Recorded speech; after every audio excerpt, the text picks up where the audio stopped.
26. Ethereal Rumors. Author's note.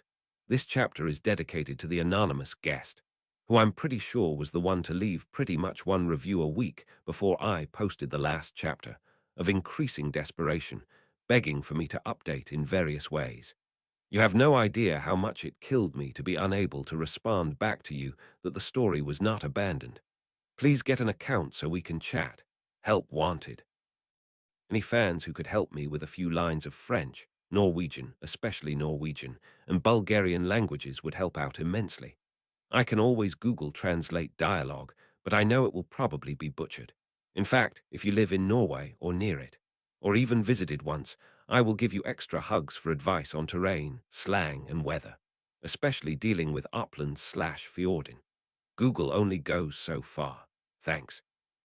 Deadvam, I have heard the key turn in the door once, and turn once only we think of the key, each in his prison thinking of the key, each confirms a prison only at nightfall, ethereal rumors revive for a moment a broken Coriolanus.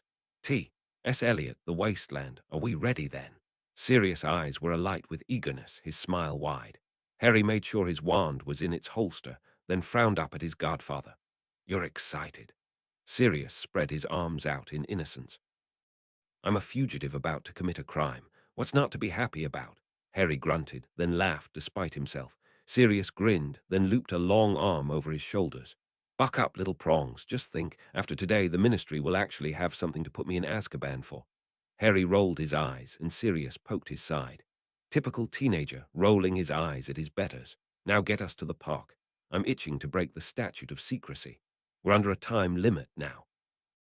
Harry glanced over and grinned. Technically, you're not breaking the statute. They already know magic exists. Sirius wilted, his lips turning down in a dramatic grimace. Or, come on, Harry, way to ruin your favorite godfather's fun.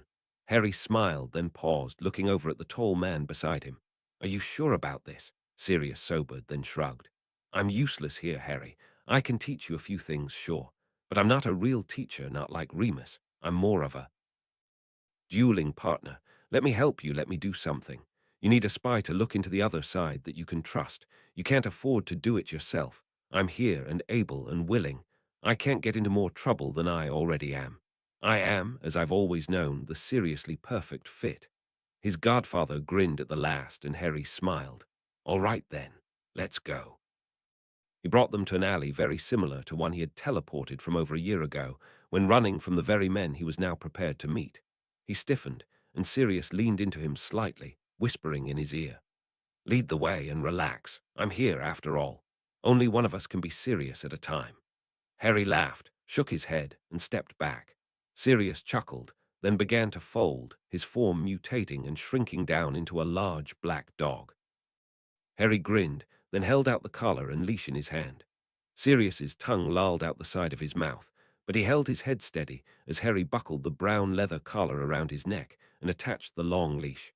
Sirius barked once, loud and sharp, his tail wagging.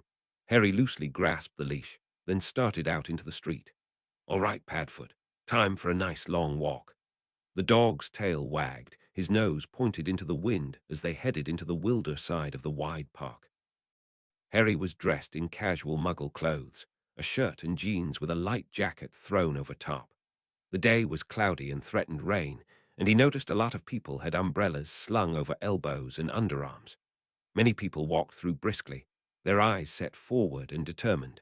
Others lingered, sitting on benches and walking slowly as they conversed with their friends. They all looked well off, and Harry noted that this was a side of London more suited to the rich than the common man. But Harry saw nothing out of place, and merely continued walked, a boy out with his dog. Padfoot sniffed here and there, gracefully accepted pats from adults and children alike, and didn't look anything like a wizard pretending to be a dog. I guess he's had plenty of practice, Harry thought, and smiled. Ahead of them loomed the remains of Holland House, restored somewhat from the balms of several decades before. On the leash, Padfoot glanced back, his mouth open in a pant, and stiffened. Harry mirrored the posture, and turned, looking into the dark lens of a muggle wearing sunglasses and a suit. He wanted to say something witty about wearing sunglasses on a cloudy day, or the cliché of wearing a suit jacket to cover a weapon. Instead, he followed silently when the man gestured, staying a few extra strides behind him as they were lead to a less populated side of the park, past the more formal gardens around the house. They turned a corner and walked off onto the grass and around behind several large trees that hid them from the main paved path. Waiting there on a picnic table, a stack of papers in his hands, was a familiar younger man with brown hair and gentle hazel eyes. The muggle looked up, meeting his gaze, and fidgeted even as he smiled and stood, extending a hand. "Mr. Potter, my name is Nathan." Harry took the hand, gave it the cursory shake, and dropped it. Nathan pasted on an attempt at a smile, though Harry thought it looked more like a grimace. The man sat back down, straightening his papers. Harry slowly sat across from him, letting the leash in his hands rest in his lap.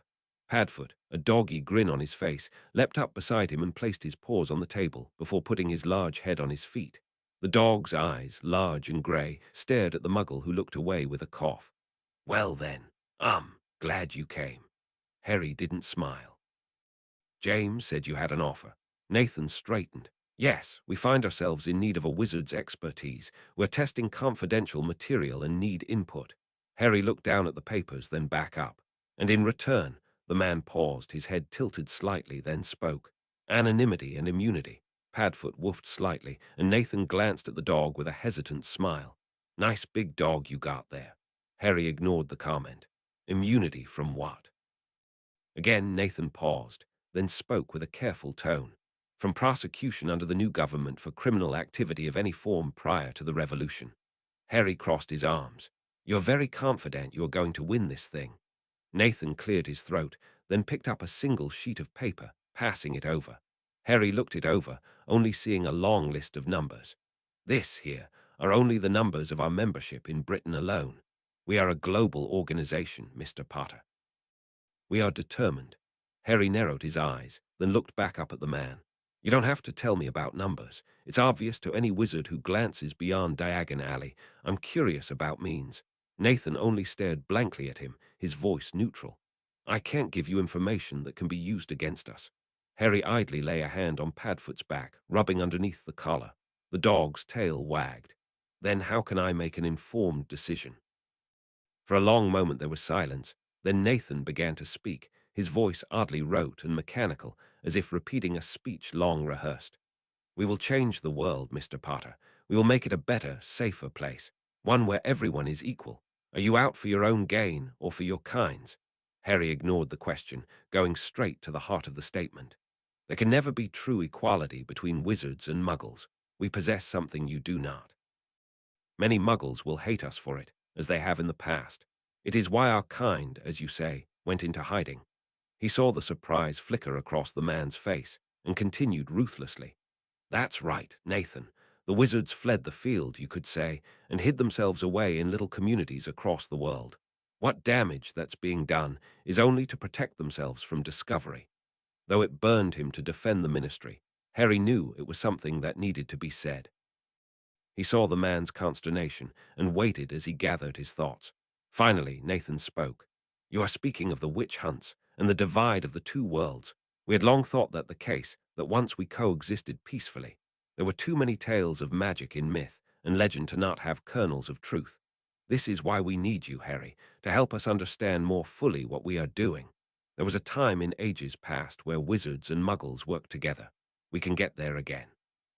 Help us avoid the roadblocks that caused this split. Help us bring each other back together." Harry glanced at Padfoot, saw the almost imperceptible nod disguised as a yawn. He looked back at Nathan. "I'm willing to try and help, but I want to know more about yourself as well. This will be an equal partnership. You are not my boss. At any time we can pull back and leave." Nathan's eyes gleamed in victory, but then he frowned. "We." Harry smiled for the first time, then stood, Padfoot hopping down beside him. He saw a flicker from the corner of his eye and knew he was surrounded. He held up his hands. "I'm afraid I can't personally help you. I'm a bit busy this summer, studying and all, but my godfather finds himself more than able to extend a helping hand as it is. Though you must promise protection, he's a bit of an outcast." Nathan only looked confused, nodding out of habit. "Aye, of course we suppose." Harry leaned down, took the collar off the black dog's neck. Padfoot stretched out, yawning, then suddenly began to change, fur receding and falling into skin, smoothly growing into long hair on his head, clothes appearing on his person in a manipulation of magic hard for even Harry to understand. Grinning, Sirius Black bowed to the shocked muggle, then looked around at the various men staring at them from the surrounding trees. Woof! James leaned forward towards the monitor, cursing. He hadn't caught the full transformation in his lens, with the bloody table blocking the view, but enough of it had been seen for his pulse to race. An animagus, what incredible luck! He leaned forward, speaking into the mic connected to his aide's earpiece. Nathan, the man jumped, the view on his monitor jolting.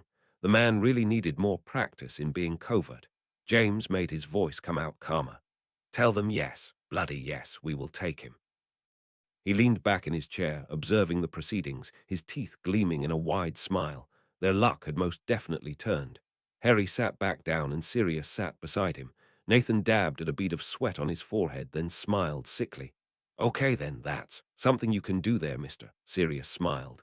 Black, the man paled. But just call me Padfoot, please. It's a great code name for mischief, I would have you know. Nathan fidgeted. And you're an outcast. Sirius sighed, looking very much put upon.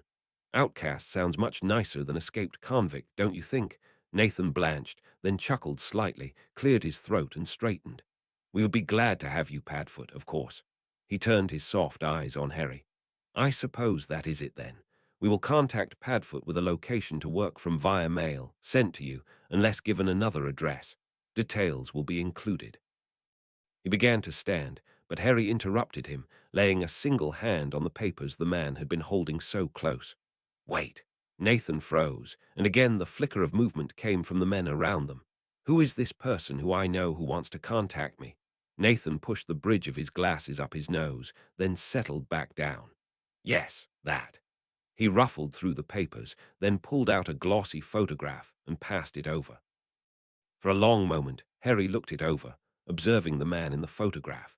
He was sitting on a large sofa, a plastic cup held loosely in one hand, staring up at the camera with lowered lids.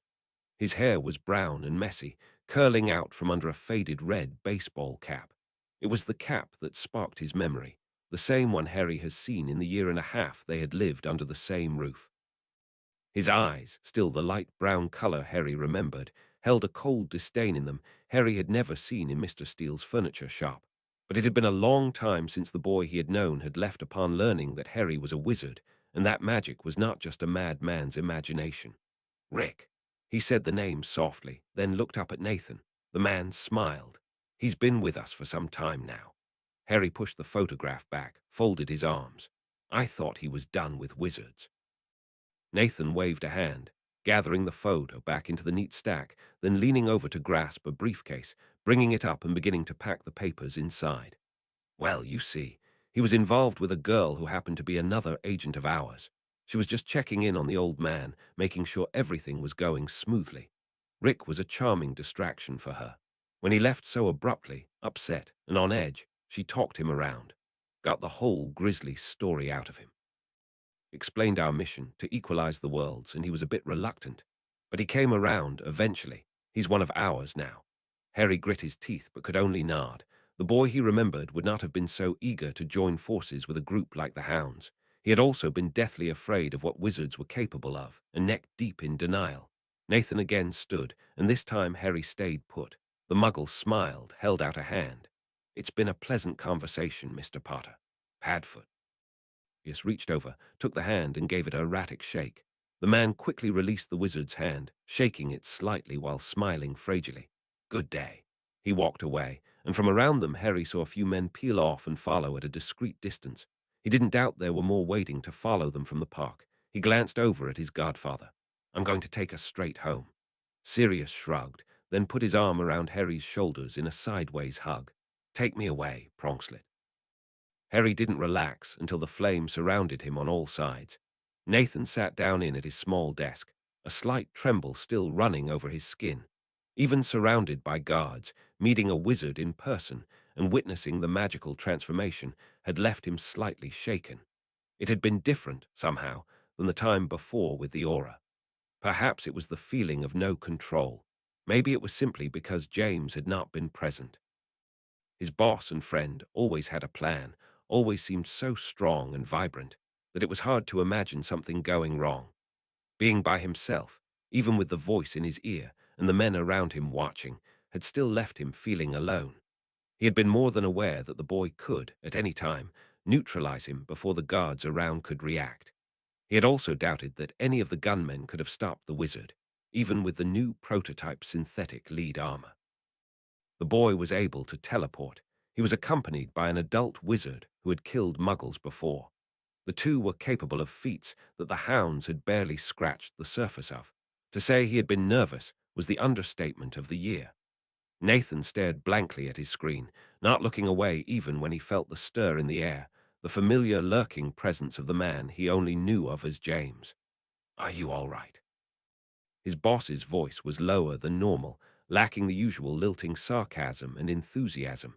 Nathan cleared his throat, straightened from his slouched position with a cough. "This Sirius Black, that convict, the one on the news. I'm uncertain of the wisdom of working in close quarters with a man who has killed our kind. Are we sure he values our lives at all? How do we know he's not? He's not." Nathan, to his embarrassment, heard his own voice tremble. His mouth was dry, and he coughed, hunching forward over his keyboard, closing his eyes as he took a deep breath. He felt a hand on his shoulder and turned, looking up into James's sparkling grey eyes, a colour that now reminded him of the convict he would soon be forced to work with. James spoke softly, squeezing gently. "It's okay to fear them. Fear gives us caution. It warns us of danger." Nathan began to nod, then abruptly shook his head, gritting his teeth in anger. "No. I can't fear them. If I do, I'll falter. I know more than most what they are capable of. Today, this afternoon, I felt as if I stood next to a live wire or a bomb, a ticking bomb, sitting and smiling, holding my life in its hand. I was helpless, James, held helpless by a boy." James crouched down, turning the chair Nathan sat in, making him meet the taller man's eyes. "But you knew the risks, and you held your own. We are in this so that everyone can know the risk, so we can all prepare." Nathan shook his head, eyes bleak. "How do you think people will react? Yes, I knew, and part of me wished I didn't. It was terrifying, and I was surrounded by armed men. How will a normal person feel, to know these people exist, to know just how vulnerable they are?" For a long moment there was silence, and Nathan began to feel guilt curling in his belly. He leaned back, about to stand, but James's hand stopped him with firm pressure. "People will be scared. I can't argue with you about that. But knowledge is power too. Knowledge allows us to prepare, allows us to choose. You chose today when you met with Potter. Other people will be able to choose too, whether to do business with these people, whether to work with them, talk with them, have relationships with them. These wizards will be held accountable for what they do to us, for the crimes they commit. There will be rules." Nathan burst out, his face beginning to burn red. "And who will enforce these rules? Us, their own kind. We open the floodgates, we get the destruction that goes along with it. I'm just beginning to doubt." At that word, Nathan cut himself off and James stiffened. The man stood, his face blank. Nathan quickly continued, eyes pleading. "No, I don't doubt what we are doing is the right thing. I wonder if it's going to be better for us, for normal people, or worse. What if wizards decide they don't have to play nice anymore, now that the secret is out? What if they simply decide to rule us all? Can we really, truly, honestly go against them? What do we have that they do not? Numbers. One wizards can easily equal 100 of us, trained ones anyway. What can we possibly do to stop them?" For a long moment the small office was quiet. James crossed his long arms and leaned insolently against the wall, a familiar smirk twisting his features. "We, my dear Nathan, have the advantage of untethered loyalty, freedom to act, and stealth. They are hobbled and crippled by their own laws, from what I can tell. They are a split race, and divided they are weak. We are united in our quest. I do not doubt some of these wizards will follow the example of Potter and Black and join forces with us. They might have different motives, no doubt they will. But it won't just be mundane against magical.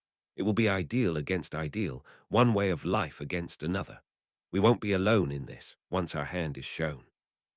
They tread upon their own kind, and the muggle-borns and half-bloods will flock to us when they see their advantage, and we will be ready and willing to accept them." Nathan looked into those eyes, saw the fervency there, and held his tongue. He made himself smile, take a deep breath. "So we will work with this Black." James did not pause to consider. "Yes." His smile had a piercing edge to it, like a snake showing its fangs. Nathan felt his fear ease in the face of such aggressive confidence, his mind once more steady in their purpose. He nodded, looked back at his screen. It was time to get to work. Kingsley leaned back in his seat, steepling his large fingers together in thought. He was in his own office as a senior aura. The walls were a plain blue, only sparsely covered in various bulletin boards sprinkled with pictures and maps. He liked to keep things simple, less cluttered. And under a thick layer of spells, the bulletin straight ahead showed a very different picture. There was a large map of Muggle London, with suspected sites earmarked and dotted with thumbtacks. There was a drawing, taken from memory, of a lean black-haired man with a wide smile. Another drawing depicted a shorter man, wire glasses perched on his nose. James and Nathan might as well be ghosts. He couldn't find them or their organization. There were hints, now and again, but he had exhausted all his resources within the magical realm. He would have to go through the Muggles themselves, and by doing so lose any advantage of stealth. Kingsley knew just enough about Muggles to know he knew nothing at all. He didn't doubt he would give himself away, especially if the group had spies within Muggle law enforcement, which was extremely likely. If they were as large as he feared, the group might well have informants in the actual government. He was about ready to decide that the group would not be found unless they wanted to be, which meant he was only wasting his and Scrimgeour's time. He would write up his report, suggest they put the investigation aside. Instead, Kingsley firmly believed their best form of defense was planning a good offense, if and when the hounds again reared their ugly heads. They would need to be prepared, not caught off guard by Muggle enemies. Rufus let the file folder slap onto his desk with a heavy thump. Sitting across from him, Kingsley only watched him calmly. Rufus snorted. "There is no way I can convince the minister to agree to this. He has already stated this is a group of dark wizards. Nothing we say will convince him he is wrong. He most certainly won't allow teams to be trained for the particular ability to combat Muggles." Kingsley replied in his deep, rumbling voice, "I've exhausted our own resources. The only option as I can see it is to prepare. There is the chance we can pass this off as training for wizards disguised as Muggles. Go over basic Muggle defense patterns, weapons, the like." Rufus felt a headache coming on and ruthlessly put it out of his mind. He would take a potion as soon as the other man left his office. "Maybe, and that's a pretty big maybe. Is there nowhere else you can investigate?" Kingsley shrugged his big shoulders.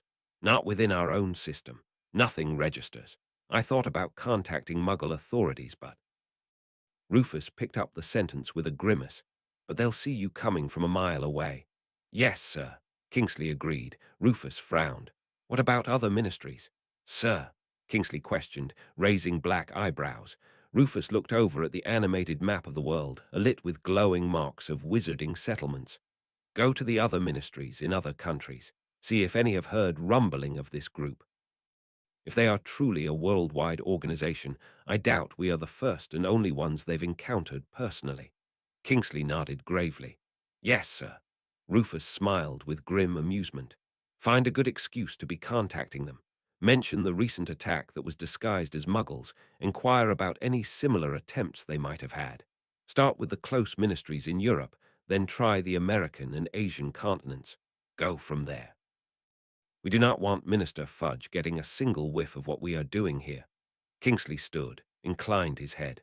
Rufus waved him out, then looked again out his enchanted window, watching car lights wind through crowded streets. It was such a fine line between the law and breaking it.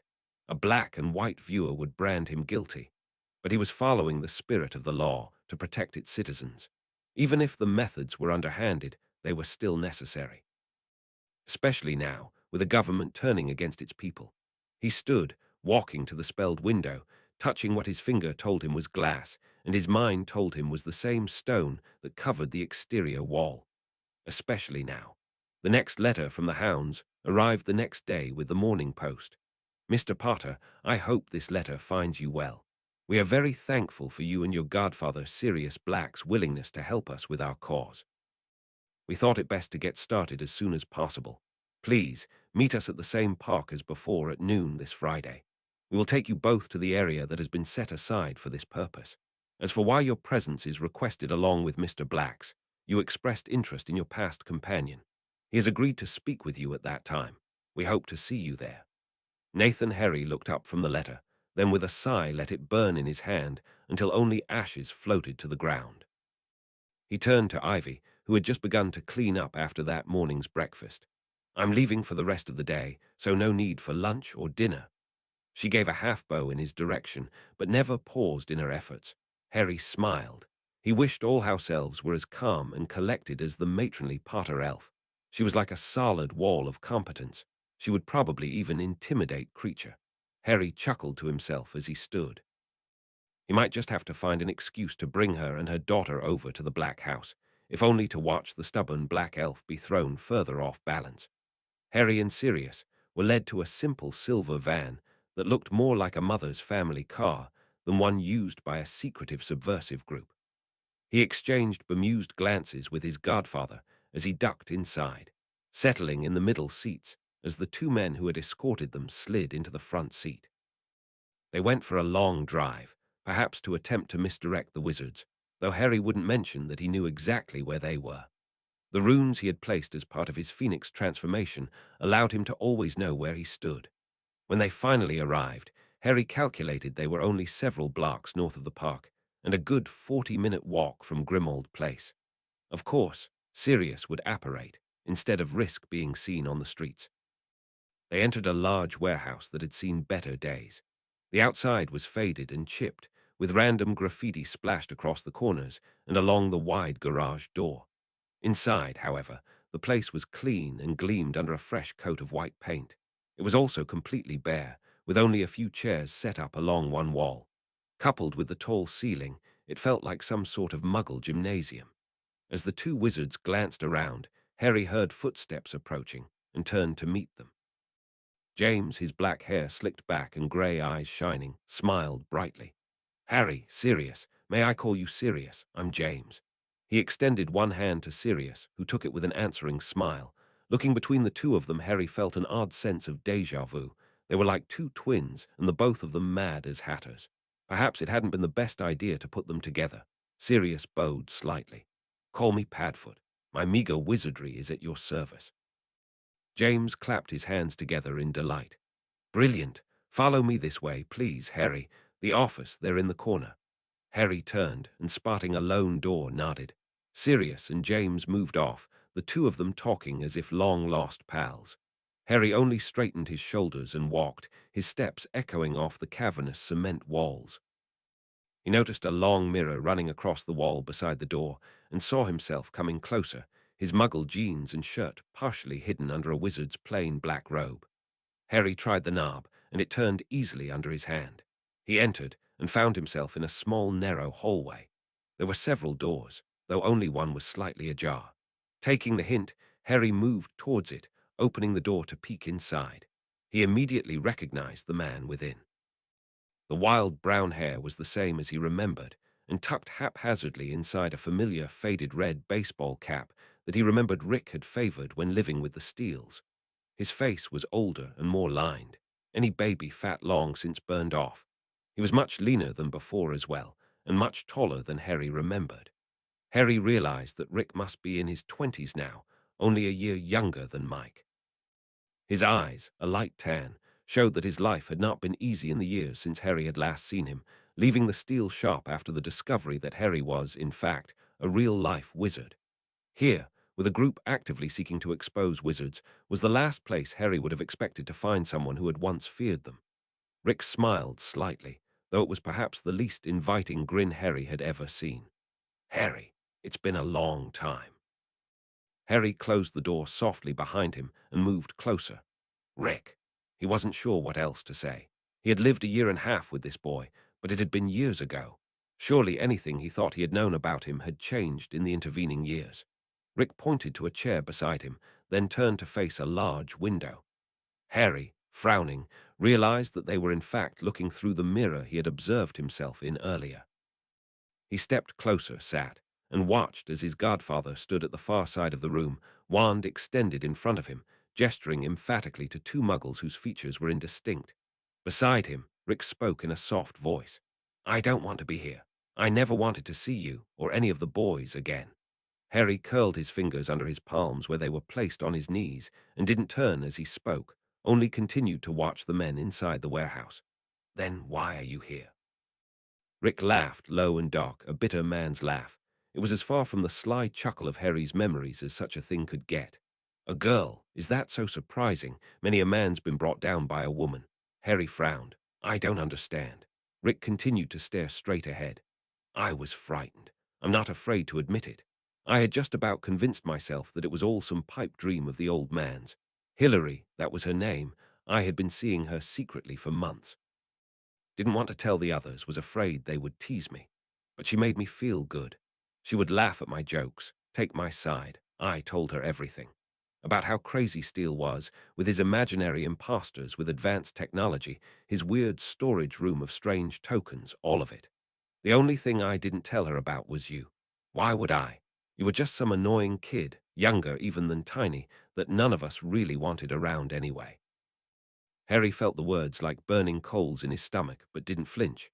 He told himself that that wasn't true, not any longer. Care and Mike and Tiny, they were family. They loved him. Rick continued, his head tilted as a bright burst of magic lit the warehouse in false light. "But when it turned out you were one of them, I couldn't deny it to myself anymore. It wasn't some trick, wasn't some joke. And I had to get away from all of it from you, what you were. And I didn't want Steele to find me, so I went to the one place that none of the others knew I went. Hilary's small flat, just a few buildings down. She took me in, listened while I ranted. Then she did something odd, something I would have realized if I hadn't been such a blind idiot. Said she had to make some phone calls. Left me there, sniffling on her couch like a fool. God." Rick ran a hand over his face and laughed again, that same self-depreciated noise as before. Harry remained silent as he listened, trying to picture the scene, knowing what was coming. "They took me that night. I wonder now what happened to all the others who we thought left. Did they really get jobs, families? Or did they find the same thing I did the next day, waking up in a small white room, questioned on everything, every little thing about Steele, and most of all about you? I didn't know much, of course. You were just a tiny part of my world. We hardly spoke. I didn't even know your full name." "I didn't either at the time," Harry said softly. Rick snorted. "Figures. They let me out after what I think was a month and put me straight to work in an office. I was on a computer on a closed network almost every waking moment for at least a year, ciphering through information, reports, dialogue. This thing is much bigger than I ever imagined, much broader than just Britain. I went through reports of incidents from all over Europe, America, Africa, all over. Sorting into probables, drudgery." Harry shook his head. "They can't just make you do that." Rick shrugged. "Why not? I had nowhere to go. Hadn't seen Hilary once since that first night. I was free to wander the building, but all exterior doors were locked. I was being fed 3 meals, got some entertainment through a TV in my room. There were a few others in the building with me, all idealists like Mr. Steele or that crazy James. All going by first names, most of them likely false. It was a life, but not much of one, Harry thought. Rick continued. "And then one day I was asked to follow this one guy. He led me out of the building, then simply got in a car and left. I looked around, wandering off a bit. I had no money, no id, I was nothing, and I realized what they had done. They had made me a slave." Rick turned to Harry, meeting his eyes for the first time since Harry had entered. "I hate them. Even after I went back to that office, willingly joined the fight. I still hate them, and they know it. When I found out about Mr. Steele and Tiny, and you, it only made me hate them more but also fear them. Worse, they used me.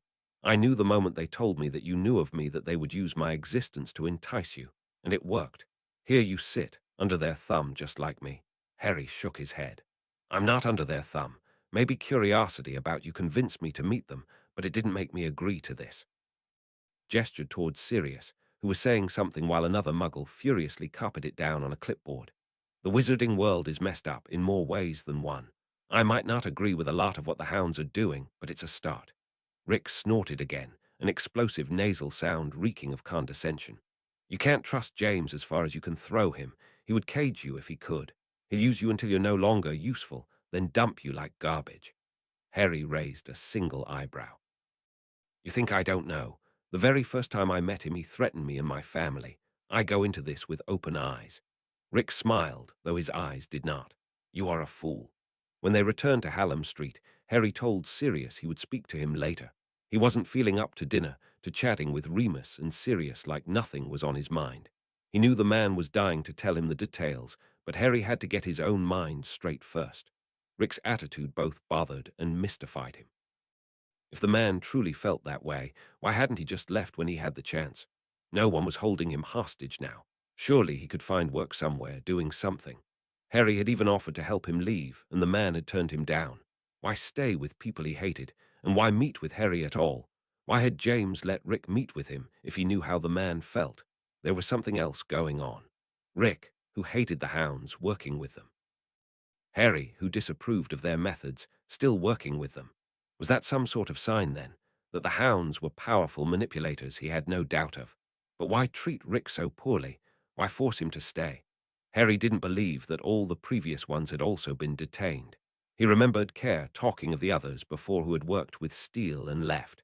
There had even been a few pictures. Surely they weren't all now part of the movement.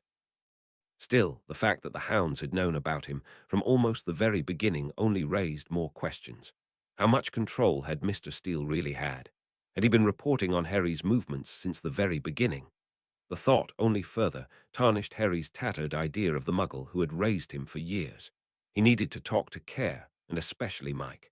The man had said he wanted to return to London, and perhaps now was the time. Let Mike infiltrate the hounds, under the excuse of staying close to Rick, but wanting to help. He would have to make sure that Mike wouldn't disappear into the muggle ranks of the hounds, some sort of tracking charm or communication device. Harry wouldn't let another of his family be destroyed through his own ignorance and foolishness. He remembered the second he appeared in the dark lawn of Condonin that he had forgotten the time difference yet again. It had to be almost midnight, and only a sole lamp was lit in the dark house. Harry briefly considered leaving, then straightened. He needed to move on this now. He walked to the door, then knocked softly. He saw a light flicker on in the kitchen, then the sound of footsteps. Kerr opened up the door, sleepiness highlighting his tanned face. "Harry, is something wrong?" Harry shifted, then sighed. "I need to speak to you and Mike. I didn't think it should wait." Kerr, confused, gestured him in. He quickly ascended the stairs, then returned followed by a tousle-haired Mike. The black-haired man glared at him through bloodshot hazel eyes. "Harry, this had better be good. I have to be at the dairy in 4 hours." Harry winced but nodded. He sat at the kitchen table with Mike, Kerr putting on a pot of coffee from an ancient machine on the counter. "I spoke to Rick today." Mike stared at him blankly. At the counter, Kerr turned, eyes wide.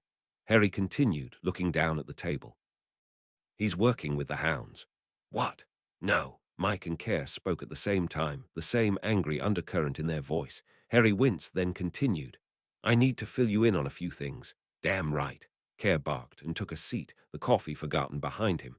Mike straightened, all signs of exhaustion gone. Harry ran a hand through his hair, mussing up the long, shoulder-length strands.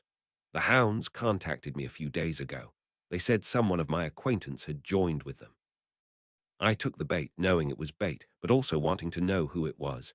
I went with Sirius. I listened to them and they had a few good points." Both Mike and Kerr tried to talk at the same time, and Harry raised a hand, shaking his head as he kept walking. "Not about those things. About the state of the wizarding world. My world. It's messed up, and Merlin's beard, I have a muggle-born friend. You know what's going to happen to her and her family when she gets older, when she graduates. It's wrong and ridiculous. It needs to change. And after being in that world for 3 years, I realized that the current system isn't set up to change with the times. It would take more than just a new minister, if that was even possible. It would take something bigger, a complete overhaul even. The way the ministry is set up is antiquated, based on cultural values and rules that no longer make sense and don't apply to the modern world. They will die out, wizards, if the trend continues. Muggle-borns are the future of us all, new blood, new ideas, new magic, and the hounds could make that happen. If the world knew of wizards, things would change. There would be no choice in the matter. Kerr just shook his head, but Mike spoke up, his face twisted in anger. "Would it be for the better, Harry? Would it really? You think a pack of murdering, amoral people can do justice to your world, or will they paint you as devils?" Harry jumped to his feet, paced furiously, his mind jumping from thought to thought. "It's going to happen anyway, don't you see? The hounds don't need me, not really. I might make it happen sooner, but sooner or later the dam's gonna break. Wizards won't be able to stop it once the flood starts. How will they react? I haven't the slightest. But I would rather be part of it, prepared and ready, than merely reacting when the dogs are baying outside my very door.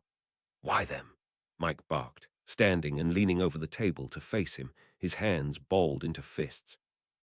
Why does it have to be them? Harry stopped and stood still, green eyes meeting Hazel, and then broke the gaze, looking down at the polished tile under his feet. I'm sorry. I'm upset about Mr. Steele too. But he was part of this group. He knew what he was doing. He was a grown man, he took risks, and he paid for them. I can't let it stop me from moving forward, from making a difference. You can't let it stop you either. Harry looked up, met the angry gaze, and saw Mike falter, his eyes widening in realization. His hands loosened their tight grip. Kerr looked between them, confused. What do you mean? Mike looked away from Harry, out the wide kitchen window into the night. Kerr looked over at Harry, his brown eyes pleading. Harry closed his own, took a deep breath, but it was Mike who broke the silence. I'm leaving, Kerr. There was a loaded silence, like the ringing sound in the ears after a gun had sounded. Kerr's voice was low and quiet. Mike. Mike shook his head violently, turning back to them, lifting his chin as he met Kerr's sad eyes straight on. This isn't the place for me. I talked with Harry a while ago. I need to go back. I need to finish this, whatever it is. I can't be happy being a farmer in some small town in Australia, of all places. I miss London. I miss the city, and I'm a part of this. He gestured between Harry and himself, speaking in firm tones. I'm going back. Kerr opened his mouth, shut it, closed his eyes with a hefty sigh. Harry wanted to be anywhere but in that kitchen, watching an idyllic world fall and shatter. Kerr opened his eyes and looked at Mike, a sad smile bowing his mouth even as his eyes remained bleak. All right, okay. Mike's shoulder relaxed, and he moved forward even as Kerr stood, drawing him into a hug. Mike leaned back, speaking quickly. You'll need to tell Tiny. He'll want to go back just because I am, but it's not the place for him. He should stay here with you, finish school, graduate, guard, go to bloody college, make a life. Kerr smiled, then stepped back, looking over at the two of them. He's going to be upset when he wakes and you are gone.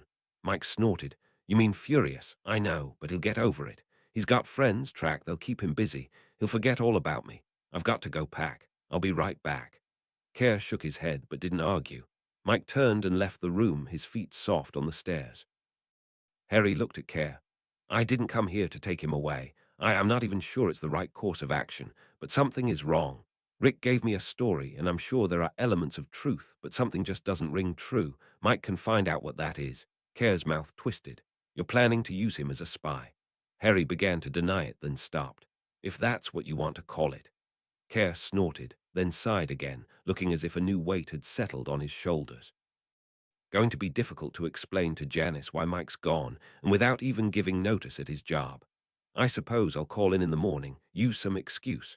Harry looked away. Tell them the truth. He found out another adopted brother was in trouble back in Britain and caught the first flight out. Kerr grinned. You being that flight? Harry spoke with a sad smile. Yes. The flames left his vision, leaving behind only sparks of white and red. Harry released his gentle hold on Mike, who swayed slightly as he looked around the large, warm living area. I forgot how disorienting that was. Then again, it wasn't exactly expected the last time. Mike smiled lopsidedly, then nodded towards the doorway. So where should I put my stuff? Harry gestured toward a sofa. I need to explain some things first. Mike shrugged and sat, his hazel eyes tired. Harry knew the boy wanted to sleep, and the sooner the better. But Harry needed to at least give him the rudimentaries. He spoke softly, not sure whether Remus was here or at Grimmauld Place, and wanting to pull the man aside and tell him personally of their new temporary guest. The only reason you can stay here for a short time is that this place doesn't have anti-muggle charms on it anymore. I had Sirius remove them when I decided to invite you here. Still, I think it best if you go with my godfather to the next meeting with the hounds. It will be in 2 days. They are meeting 3 times a week. Tomorrow, I will tell you everything I know of Rick and the hounds, as well as what my godfather is doing with them. I myself don't even know it all yet. My parents' school-year friend is living here as well, Remus Lupin. You might remember him, the werewolf. Mike said flatly. Harry winced but carried on. Yeah, don't worry, he's fine. Got a good few days before the next full moon. In any case, I'll tell him you're here tomorrow. Sleep in. Also, there's, servants here, but Harry drifted off, then sighed. I've told you some about them before, house elves. They look a little strange, but they are harmless, very helpful. Don't be startled by them. I'll let them know too that you are here. Mike nodded along, but Harry could see he was mystified and losing patience. Harry continued, I'm going to make a tracker charm for you to wear, so I can find you if things go badly. What would you like it placed on? Mike stared blankly. Placed on, Harry grimaced. Normally they are put on something the person carries with them all the time. Jewelry, rings, earrings, clothing. Mike frowned. I don't wear jewelry, and I doubt I'll be wearing the same clothing every day either. Harry threw up his arms. Well, I'll make you something then. What do you want? Mike narrowed his hazel eyes into slits as he crossed his arms. I'm not getting a bloody earring. Forget it. Harry rolled his eyes and grumbled. You know, a lot of modern wizards your age wear an earring. It's supposed to be a sign of Harry drifted off at Mike's mutinous look and sighed. How about a necklace then? A simple chain. Mike lifted his chin but nodded. Fine, make it plain, please. Harry, about to ask if gold or silver would be better, decided to just make the decision himself. Lack of sleep made Mike's already thin temper turn razor sharp. All right, okay, I'll show you a room. It took another 30 minutes, and a long discussion with Ivy and Blossom before Harry found his own bed. He simply lay back on the thick comforter, his mind sluggishly compiling data and organizing his thoughts. He would get Mike settled, introduce Remus and Sirius, though his godfather would have to come to Hallam Street. Mike wouldn't be able to set a toe into the Black Manor without triggering all sorts of traps and wards. He needed to get into contact with Hermione.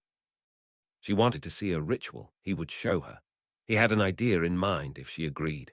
One that would protect them both if Hermione found herself up against an enemy who attacked her mind. It was one thing to know of his rune's existence, and another to actually witness a ritual, see dread.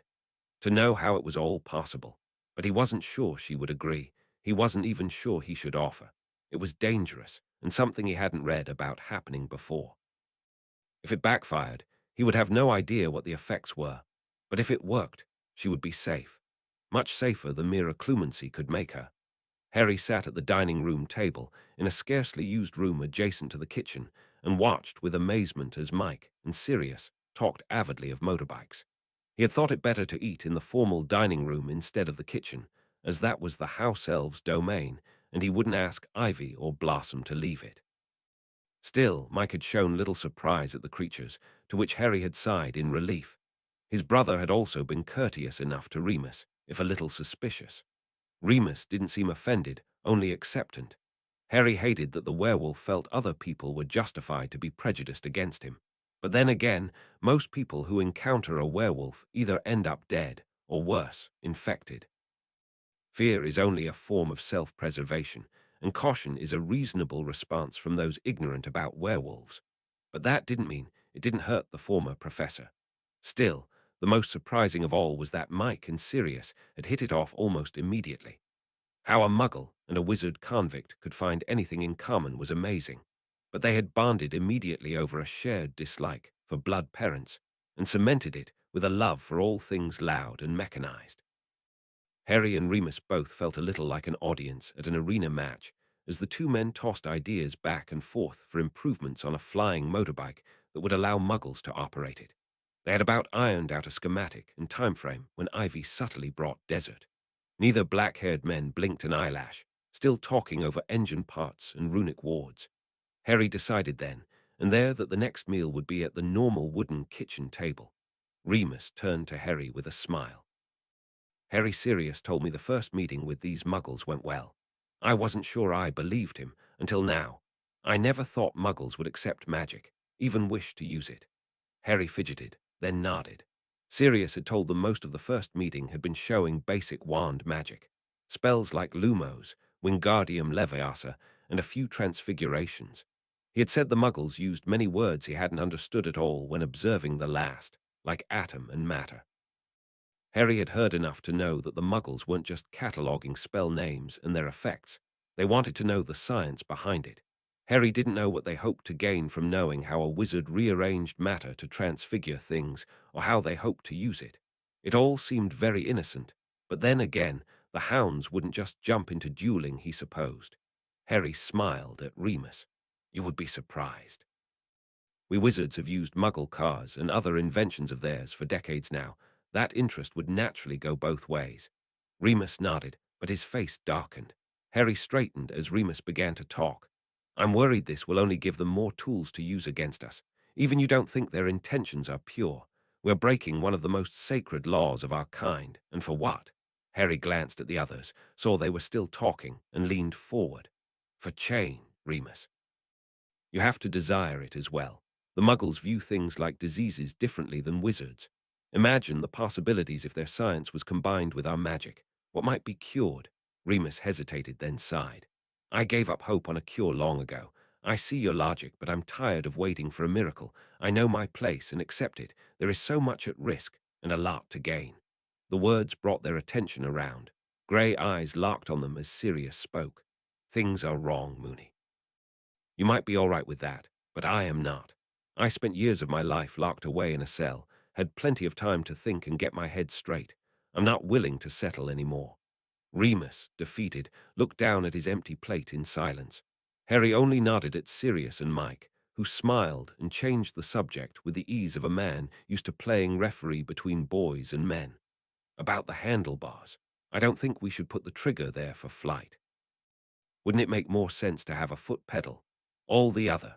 Sirius turned, distracted, and picked up the conversation with an argumentative light in his eyes. Harry glanced once at Remus, before standing with a sigh. That conversation was over before it had barely begun. Harry had the tracking spell ready by that afternoon. It was the simplest gold chain he could find among the things in the apartment, most of them stored in a large chest the house elves had directed him to. The thing was made up of many gold interlocked pieces, and bulky enough it shouldn't come off as feminine. It was also the only thing that hadn't had stones set into it. Harry had noticed right away that most of the jewelry were also vessels, though much smaller than even a corner of the black vessel. The magic they held only gave them a slight glimmer in the dark chest, but the overall effect of glowing jewelry in the chest had made him sympathize with the wizarding pirates he had learned about briefly in History of Magic. Such a sight was wonderful to behold, but Mike hadn't need anything of that sort. Harry had dug through the chest until he found the chain and immediately set to work. He had imbued every link with spells. The tracking charm was the most important, allowing him to locate the man if need be. He also included protection spells and a few choice warning charms.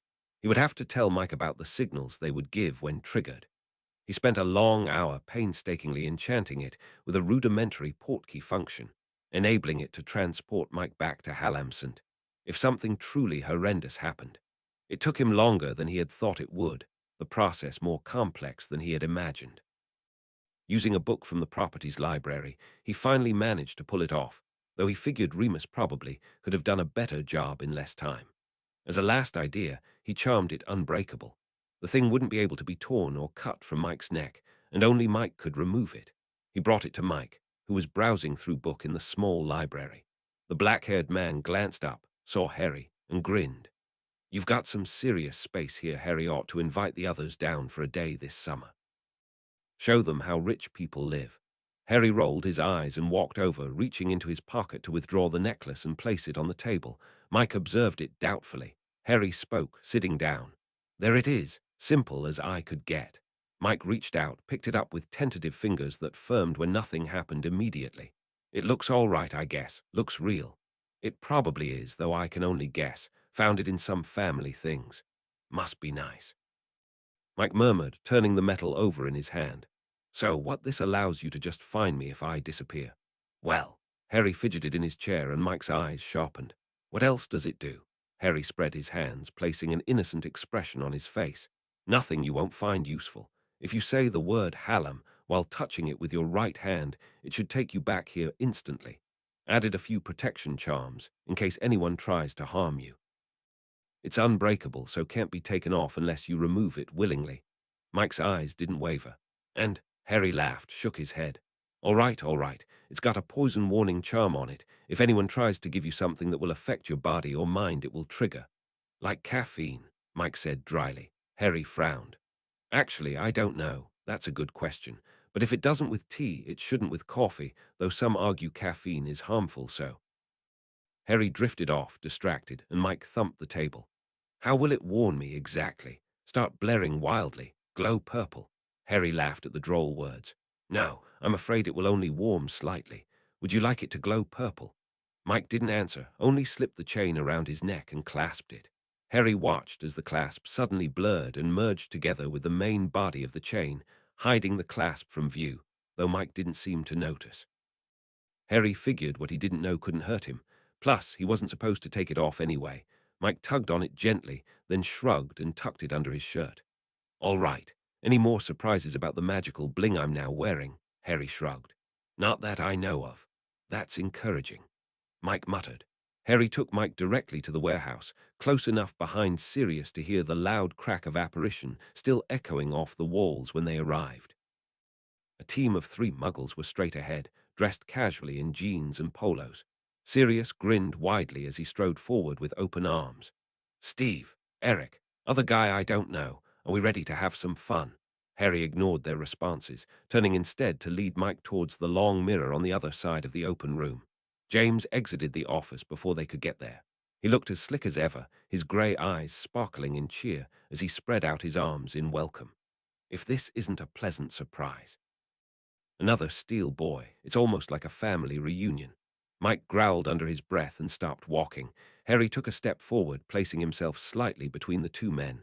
James, Mike has asked to join the movement. I thought you might be amenable. James laughed. Of course, of course. Another mind is always welcome. I'm only pleasantly surprised. Mike stepped up beside Harry, lifting his chin. I will work with you, but not for you. James grinned, eyes alight with humor. But he nodded solemnly. I never thought otherwise. If you are ready, you may follow me. Mike glanced at Harry, who nodded. Then the man hefted his small suitcase and met James' eyes with dark purpose. Lead on. James never faltered. He turned on his heel, beginning to walk towards the office. Over his shoulder, he called back to Harry. You're more than welcome to watch the proceedings, Harry. Any time. Harry watched them go, then glanced over to where his godfather was explaining something to an eager man with large rimmed glasses on the end of his nose. He contemplated staying and decided against it. Sirius would tell him what he needed to know. There was no need for him to stay. Mike looked around the small room that was to be his and for the first time reconsidered. It had been a long day. He had met what seemed 1,000 people, all full of stories and smiles and ideas about magic. He had never met so many people who knew of the wizarding world, not normal people like himself. Then he had been shown to this room, where the walls were as white as the sheets and just as sterile. He set his suitcase on the bed, and its red fabric shone like blood. A knock at the door brought him out of his dark thoughts. He turned, hoping it wasn't another person come to introduce themselves and talk about how wonderful the organization is. It was another person, but one whom he had been both anticipating and dreading seeing. Rick, his wild brown hair tucked under a red cap, didn't smile. Mike stepped back, letting the other man pass into the room. He closed the door behind him, then merely watched as Rick turned to face him. Rick had grown by a good 2 feet and was taller now than Mike himself. He had also buffed up, his arms bulging with trained muscles. He looked like a man preparing for war. Rick spoke, his voice deep and rough. I thought only the wizard would be foolish enough to fraternize with hounds. To see you here too proves me wrong. I had thought you were smart enough to stay away. Mike crossed his arms across his chest. I was smart enough to know staying away wouldn't make a difference. Harry wouldn't prevent me from leaving, nor lie to me about this. I want to see it through. I deserve to see this to the end. Rick snorted, leaning against the aluminum bed frame. End? What end do you envision? To wizards and their ilk. Perhaps an end to the hounds, exterminated by vengeful magicusers. You would like that, I can see. I'm surprised you would hold a grudge. Mike scoffed, his hazel eyes narrowed in disdain. Mr. Steele obviously meant more to me than he did to you. Rick laughed, deep and low, a sound that had not the slightest bit of humor within it. You can love a lying, manipulative man. He trained us, used us, and would have eventually abandoned us when we no longer had a use. Steele was an agent, a poor one by all accounts. He kept secrets, you see. Secrets even he forgot when those wizards stole his memory. That James, he may be bonkers, but he is on to something the old man was doing with the wizard pet. I bet you know what it was. Mike stayed silent, and Rick smiled darkly. Go ahead and say nothing. That gives you power. Knowledge will be your only escape from here, your only avenue of freedom. Rick turned, about to leave, and Mike spoke quietly at his back. Harry said you could have left. You could still leave. You are in this on purpose. Rick looked back briefly, and the humor Mike saw there filled him with dread. Not all prisons are made of concrete walls. You'll know that before you leave here. He left, the door closing gently behind him. For lack of anything better to do, Mike sat on the pristine bedspread. He reached a hand up, absently touched the cold metal around his throat. Then he closed his eyes and simply tried not to think. James leaned back from the screen with his mouth bowed in a perfect frown. Obviously, Rick was a bitter and agonized soul, as if he didn't know that already. How dreadfully dull, and nothing new. He had hoped for more between the two steels. At least some sort of information he could sink his teeth into. It hadn't been so much of a bother to rig the cameras in his newest recruit's room, even on such short notice. They had kept the man busy in the common area, while his tech put in the two cameras and linked them to James's personal computer. But it obviously wasn't panning out. Still, worth monitoring occasionally. There might be something in the future that would answer a few of his questions. He was under no delusions that Mike Steele had not come to keep an eye on things. He also didn't doubt that the wizard boy had known James would come to that conclusion. So what did they hope to gain? It was only another mystery to add to his growing list, and the thought made him smile. He so loved a good mystery. Sirius lifted his wand, eyes alight with humor. These muggle scientists were full of questions and ideas, many he had never truly thought about. It reminded him in many ways of Lily. The muggle-born had never stopped questioning the order of things, and it had annoyed him until he learned to appreciate the brilliance of it. Even as he taught the basics of magical theory, he discovered how much he didn't know. Why Latin? Could other languages be used? What percentage of wizards used wands? Why wands? What type of woods? Were cores necessary? Why short instead of long? Why? Sirius knew they must have had books. They exhibited a rudimentary knowledge of terms that he did not have to explain. But the questions never stopped. This time they had some sort of homemade mechanical device, and for what seemed the 100th time he again cast Lumos, his wand giving off a bright glow. Sirius didn't know what the muggles were looking for, but they seemed excited, glancing at one another and talking with quick hand gestures and technical jargon he couldn't begin to understand. But he enjoyed himself, enjoyed discussing magic with people so eager to learn.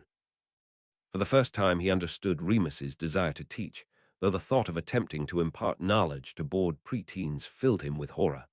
But adults, perfectly acceptable. Maybe he would have been an instructor in the Aura Academy eventually if things had been different. Or perhaps, Sirius thought, looking at the muggles huddled around him, he would have the opportunity for a different kind of teaching profession very soon. In every department of the ministry, there was a witch or wizard responsible for the running of the interior departments within them.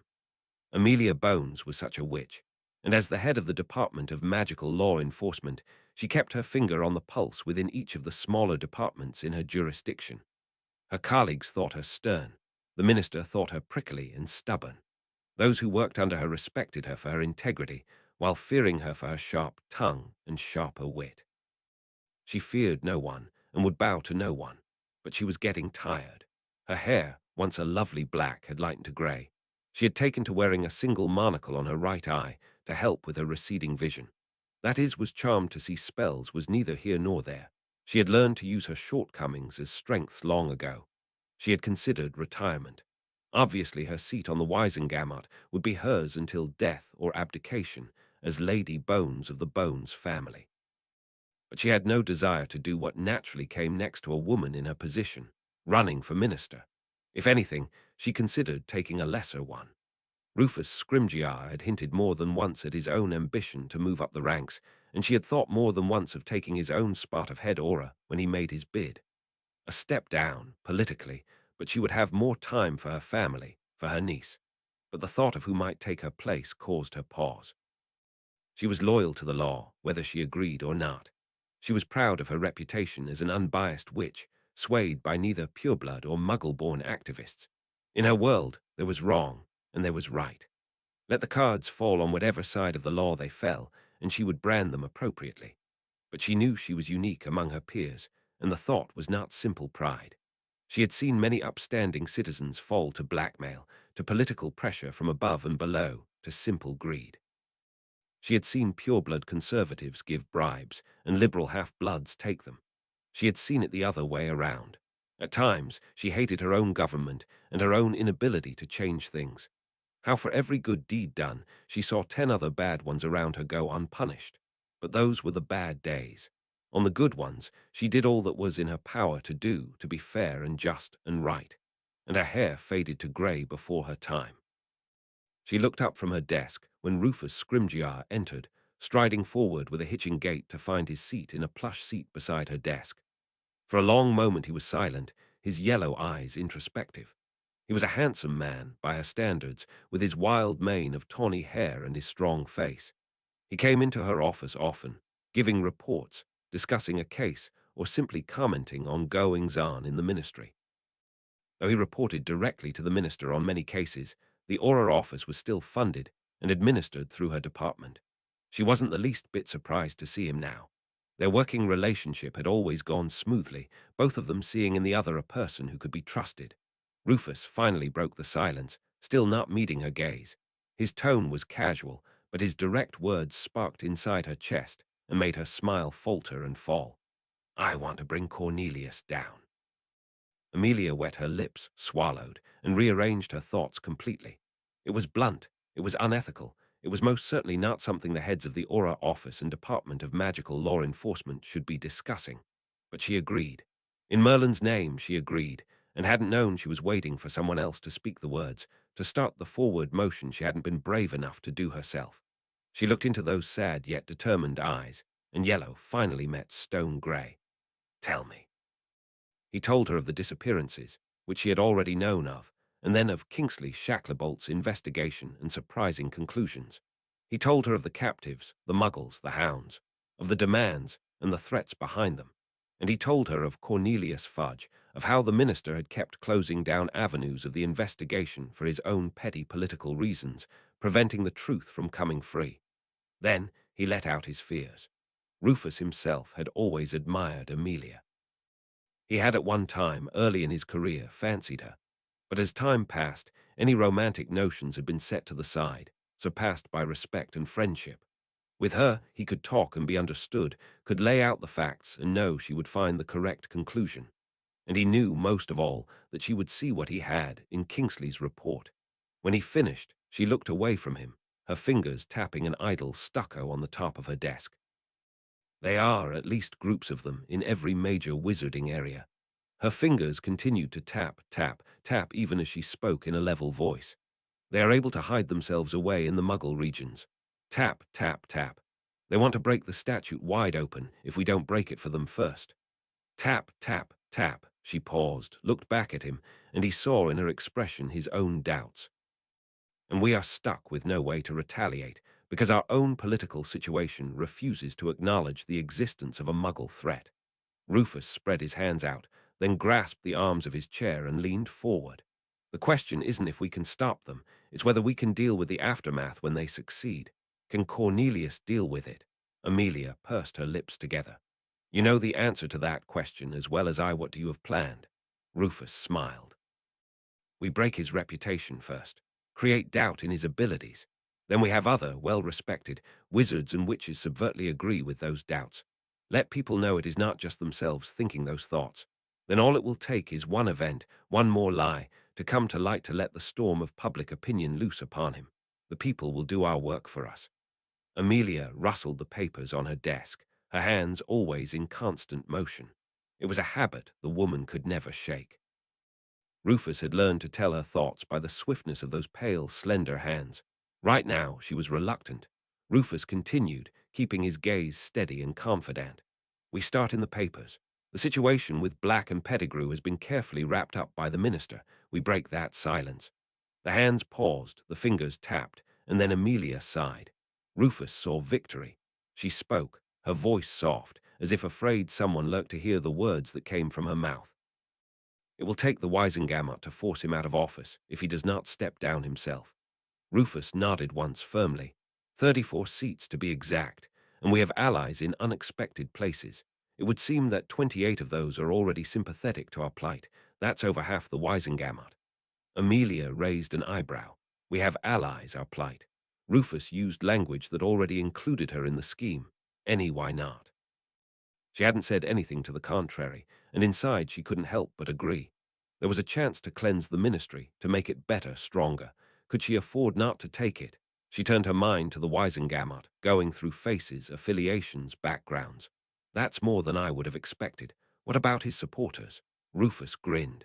It would seem even they are running out of patience with the man, or out of uses. Amelia only frowned at that, her mind leaping ahead. That means they will have someone in mind for the next minister already.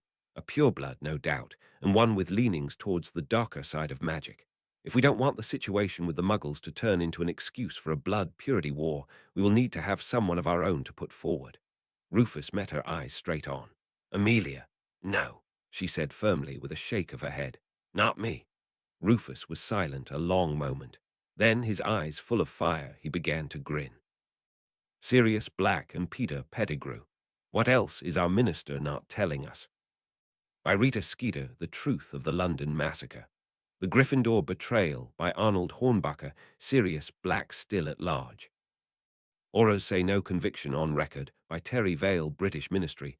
Falsely sentences Aura Sirius Black to infamous Azkaban prison by Elizabeth McFadden, Minister. Cornelius Fudge denies comments on Black's suspected murder of Pettigrew by Hope Gladwell. Umbridge watched as Minister Fudge, his face purpled with rage, paced back and forth once more in her pristine pink office. It was becoming a frequent occurrence lately, a fact that put her on edge. If she didn't know better, she would think that someone was targeting the minister on purpose. And who would dare? Who would challenge the minister's office directly? Obviously, the reporters were always scrounging for dirt, usually dirt on their enemies. A few galleons passed, and such loyalty was inspired quite easily. Lately, however, the Daily Prophet had not been so handily used. They had patrons, wealthy ones, with political power in more than one arena. For someone to seek to smear them, to even compromise their connections within the newspapers, they must also have both. She would find them. She would not allow a single soul to toss dirt on the sacrosanct ministry. Some things were sacred, some things were absolute. Umbridge smiled prettily, her thoughts full of violence, and spoke in the sweet voice she had perfected long ago. Minister, calm yourself. These headlines will soon blow over with much more current news. Scandals never last long in the eye of the public, especially if something more interesting takes their fancy. Cornelius, who had been silent in his rage, turned to face her. Scandal? There should be no scandal. This is preposterous. What could possibly be more newsworthy than the thought that the current minister is hiding things from the public, changing evidence? He held up the crumpled and torn paper in his hand, eye running over the headline article. Betraying the witches and wizards of Britain with lies. Umbridge met the emotion with outward calm, though inside her mind began to devise ways to do away with one Rita Skeeter. Such disrespect could not be tolerated, or every reporter would think it fine to tarnish their good name. Despicable. Perhaps that the minister is combating the recent increased attacks by various dark creatures with new and more strict legislation. That very soon the boy who lived will find himself without his tutor for his own protection. The minister seeks to protect all of his people, no matter how young or how old. Her voice rang with conviction. Minister Fudge's fist loosened on the newspaper, and he began to smile. The legislation will pass. Umbridge waved one hand. It's a done deal. The votes are assured in our favor already. Few can disagree, especially with the debacle last year at Hogwarts. And obviously we will be there with open arms to receive our savior. He needs a strong hand and the right sort of influence. Minister Fudge nodded along, tossed the newspaper into her open fireplace, then ran two pudgy hands together. Of course, of course. He paused, then smiled brightly. I don't know what I would do without you, madam. You are a true comfort to me. Umbridge smiled with cheery thanks. It's all for you, Cornelius, all for you. Malfoy glanced at yet another letter bearing the minister's seal and tossed it to the side of his large desk. The minister was becoming a paranoid man, and his use was dwindling by the month. He had been a useful puppet in times of peace, a bumbling fool but charismatic when it suited him. But in times of war, he was useless. The Malfoy name would need to slowly withdraw its support. In fact, was already in the process of doing so. It wouldn't be anything forthright or obvious, just as his own support was not to have been obvious to the general populace. But his allies would know, and a new, more useful puppet would be found. Minister Fudge would flounder and fall without them, a scapegoat for a vicious people hungering for things they couldn't even comprehend. Things were about to change, and times go back to the days of glory and honor, when one's blood would mean something once again. He had heard the whispers and read the signs. There was always talk, of course, and speculation. But this was different. There was as much fear as longing, as much dread as anticipation. The Dark Lord would rise again. Sirius grinned, finishing a complicated set of spells that completely obliterated the multiple targets set up around him. He felt alive, exhilarated at the use of magic. It had been a long time since he had gotten a good practice in, since before those last few chaotic months of the war, when practice was obtained in battle. He reluctantly placed his wand back in its holster, the sign that he was finished. Immediately, the muggles poured out of where they had been standing behind a wide plastic shield, though what use they thought they would get out of it, he wasn't sure. They chattered and gestured and scribbled notes on wide clipboards. Sirius only stood back and watched as they split into some sort of predetermined groups, each going to targets and making notations. Then the first group of two, a man and a woman, peeled away and walked toward him, excitement shining in their eyes. "Brilliant," the woman exclaimed. Her clear blue eyes with an almost violent tint arrested him immediately. Sirius grinned, extending a hand, and when she offered it for a shake, pulling it up to his mouth for an eloquent kiss. The woman flushed, her dark chestnut hair wavy around her round face. "Thank you, I'm Sirius Black. Hannah," she murmured in a voice surprisingly throaty for her light complexion and previous outburst. The man beside her, a dour-looking man with graying hair, snorted. "We had some questions." He looked pointedly at his companion, who straightened and sobered, though her eyes still danced and a hint or red remained. "Yes, I'm Hannah, and this is my partner for today, Roger." The gray-haired man inclined his head. Hannah continued, looking down at a clipboard. "We wanted to know about aim. We could tell you pointed in the general direction of the targets, but do the spells require visualization to hit center or correct aim like a firearm?" Sirius tilted his head, then explained. "For the most part, these type of spells require aim, especially if it is an unfamiliar spell or a situation where there is no time to think, only react. However, if one had the time and skill, a spell can be targeted with only a mental picture of the target. Once at that level, however, the wizard or witch is usually moving into the realm of wandless magic." Hannah was scribbling his words down and nodding simultaneously. Roger frowned and ran 2 fingers across a thick white goatee on his chin. "Then does wandless magic require no aim at all, or does one point a finger? If not, can it be done without eye contact at all, or are the eyes the focus?" Stumped, Sirius tried to think back to his classes at Hogwarts. Wandless magic was a rare skill, and usually only covered in history class. He could count on one hand how many people he knew who were proficient at it with more than 1 or 2 small spells. Finally, he sighed. "I myself am not capable of true wandless magic. A spell or two, like Lumos, I can manage if desperate, but that is all." Harry would know, though his own magic is odd by most wizard standards. He saw the inquiring gleam in their eyes, and quickly continued. He doubted Harry would want him to be giving any information about that particular topic away. "From what I have observed, a wandless-capable wizard can do all the things you mentioned, depending on spell and situation.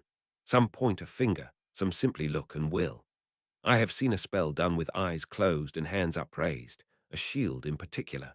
Total visualization, I guess you would classify it. I don't know if there are even any rules when someone gets that far. They make their own." It was the best he could do. Roger seemed satisfied enough and began to walk off as more muggles convened on them. Hannah turned to follow, and Sirius watched them walk away with bright eyes. He wouldn't mind getting to know these scientists a bit more after the observations were over. Maybe 1 or 2 would agree to dinner. Harry sat, going over the notes on his runes, when a knock at the door brought him slowly out of his daze.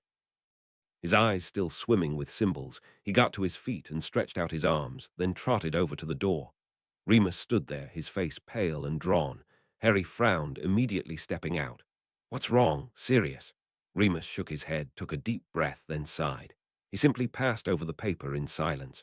Harry took it, flipping it around to see it was the current edition of the Daily Prophet. He frowned, about to speak, then his eyes snagged on the headline. Polls show new legislation slated to pass. Harry's eyes darted down to the words of the article, reading between the lines. His fingers tightened on the paper, and he forced them to relax. It was clear enough, to one who knew to look beyond the flowery prose and promises.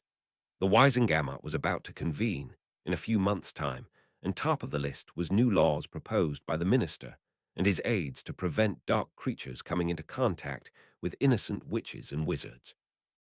But the ministry had a wide classification to what was dark, and foremost on the list were vampires and werewolves. Harry wasn't sure about vampires, nor how they would react, as he had never had contact with them or their covens. But a werewolf was supposed to be his tutor for the upcoming year, and the new law would neatly close the loophole Harry had been hoping to utilize. "I'm so sorry, Harry." Remus's voice was forlorn, lost. Harry lowered the paper, shook his head. "Let's go down. Let Ivy bring some tea while we talk about this." "Talk?" Remus's voice was bitter. "What's there to talk about?" Harry scoffed. "Perhaps our next move, or were you planning to roll over and fade away?" Remus scowled, but Harry brushed past him and jogged down the stairs. His mind was beginning to clear from the ritual haze with this new information and what it would mean. Once again, Harry would have to find another tutor, and this would make it more difficult than ever. He would need to get a lawyer, probably, if he wanted any hope of even figuring it out. "Ivy, can you please get us some tea?" The matronly house elf, working on something over the stove, inclined her wide oblong head. Harry sat, laying the paper out in front of him and trying to pick apart details. Remus sat across from him, accepting a steaming mug of liquid with a strong hand. Harry abruptly realized that the full moon was only in a few days, and he hadn't yet made arrangements. He looked up from the paper, meeting hazel eyes that occasionally swirled with gold. "We need to discuss the full moon as well," Harry said blankly, and Remus stiffened. Harry continued, pushing the paper away in disgust. "This thing is useless, mostly conjecture and speculation. We will have to wait until more information is released in order to either respond or retaliate if possible. At this point, I can only guess that they will, at the time it goes into effect, immediately revoke your tutorship and place me into ministry hands. It's what they've wanted all along. Getting around it will be difficult, as the rules on applying for tutors would also need to be changed. But there has to be a way. I refuse to allow myself to be a pawn for the minister's game." At the end, Harry's voice took on a biting edge. Remus nodded, his eyes hard. "I'll start asking around. The headmaster, I'm sure, might have more knowledge of this, as he holds a seat." Harry wanted to scoff at the mention of Dumbledore, but refrained. He understood the man across from him still held the elderly wizard in awe, and also knew there was little he could do about it. His problems with the headmaster were personal. Harry nodded. "That settles it, then. As for the full moon, pick a place and I'll take you and Sirius there." Remus opened his mouth, closed it, then smiled. "I've only ever run free in the Forbidden Forest." "Simple enough, then," Harry said. Remus looked a mix of grateful and reluctant. Before the man could start with some sort of version of "you don't have to," Harry grabbed his cup and rose. "I need to get back to work." His mind was already pulling him down that direction, aware that only 2 weeks lay between himself and the new moon, the start of his fifth set. Barely heard Remus call out his name as he took the stairs 2 at a time, entering his room with blessed relief. He settled down at his desk again, eyes locked on his well-worn notebook. All thoughts of legislation and werewolves passed from his mind like misty fog. Sirius scowled at the portrait, his mother's words ringing in his ears. "Scum! You won't ever take me down. This is my house." Remus sidled up close to him, amber eyes squinted, hands held over his ears as he yelled towards his friend. "Nothing." Sirius shook his head, then yanked the scarlet curtains closed over the large portrait of his thankfully departed parent. Immediately blessed silence descended around them. Sirius took a large breath of air, then kicked at the umbrella stand in the hallway, sending it flying with a large crash. Sirius scowled at the mess, then turned to his friend. "Didn't hear you arrive." Remus glanced at the umbrellas, then back to the angry wizard. "No wonder. She was screaming loud enough to wake the neighbors." Sirius sneered towards the closed curtains. The thing is charmed tighter to that wall than anything I've ever seen before. I can't cast anything at it at all, not even a silencing charm. Had to put it on the curtains instead. Remus frowned. What about the house elf? Can he take it down? Sirius nearly growled at that, and with a slash of his wand, sent the clutter on the floor back to the bent umbrella stand. Creature is useless at anything. Harry's elf tried his fingers at it, couldn't get it off the wall either. Said I might be able to take the entire wall down, but I know it would mess with the house's wards to renovate that drastically. Merlin's beard, I think I'm stuck with the harpy. Remus didn't grin, but only because he feared Sirius's reaction to a smile. I brought fire whiskey. And saying that, lifted a bottle in his hand as he continued, seeing the spark light up in the other's grey eyes. Harry's busy again. He's in another world these days. Sirius gratefully swiped the bottle, leading the way into the kitchen and taking a seat. I talked to him this morning briefly. Wants us to go help ward the Potter house in Australia for those muggles. Seemed well enough then. Remus shrugged and sat across from him. Comes and goes. Worries me a little, but he swears it's normal. Sirius poured a glass, sighed. Nothing we can do about it now. Just keep an eye on the boy and come here as much as you can. This place still gives me the creeps, even with the work Harry's elf has done. That portrait in the hallway is just the worst. Remus grinned and lifted a glass.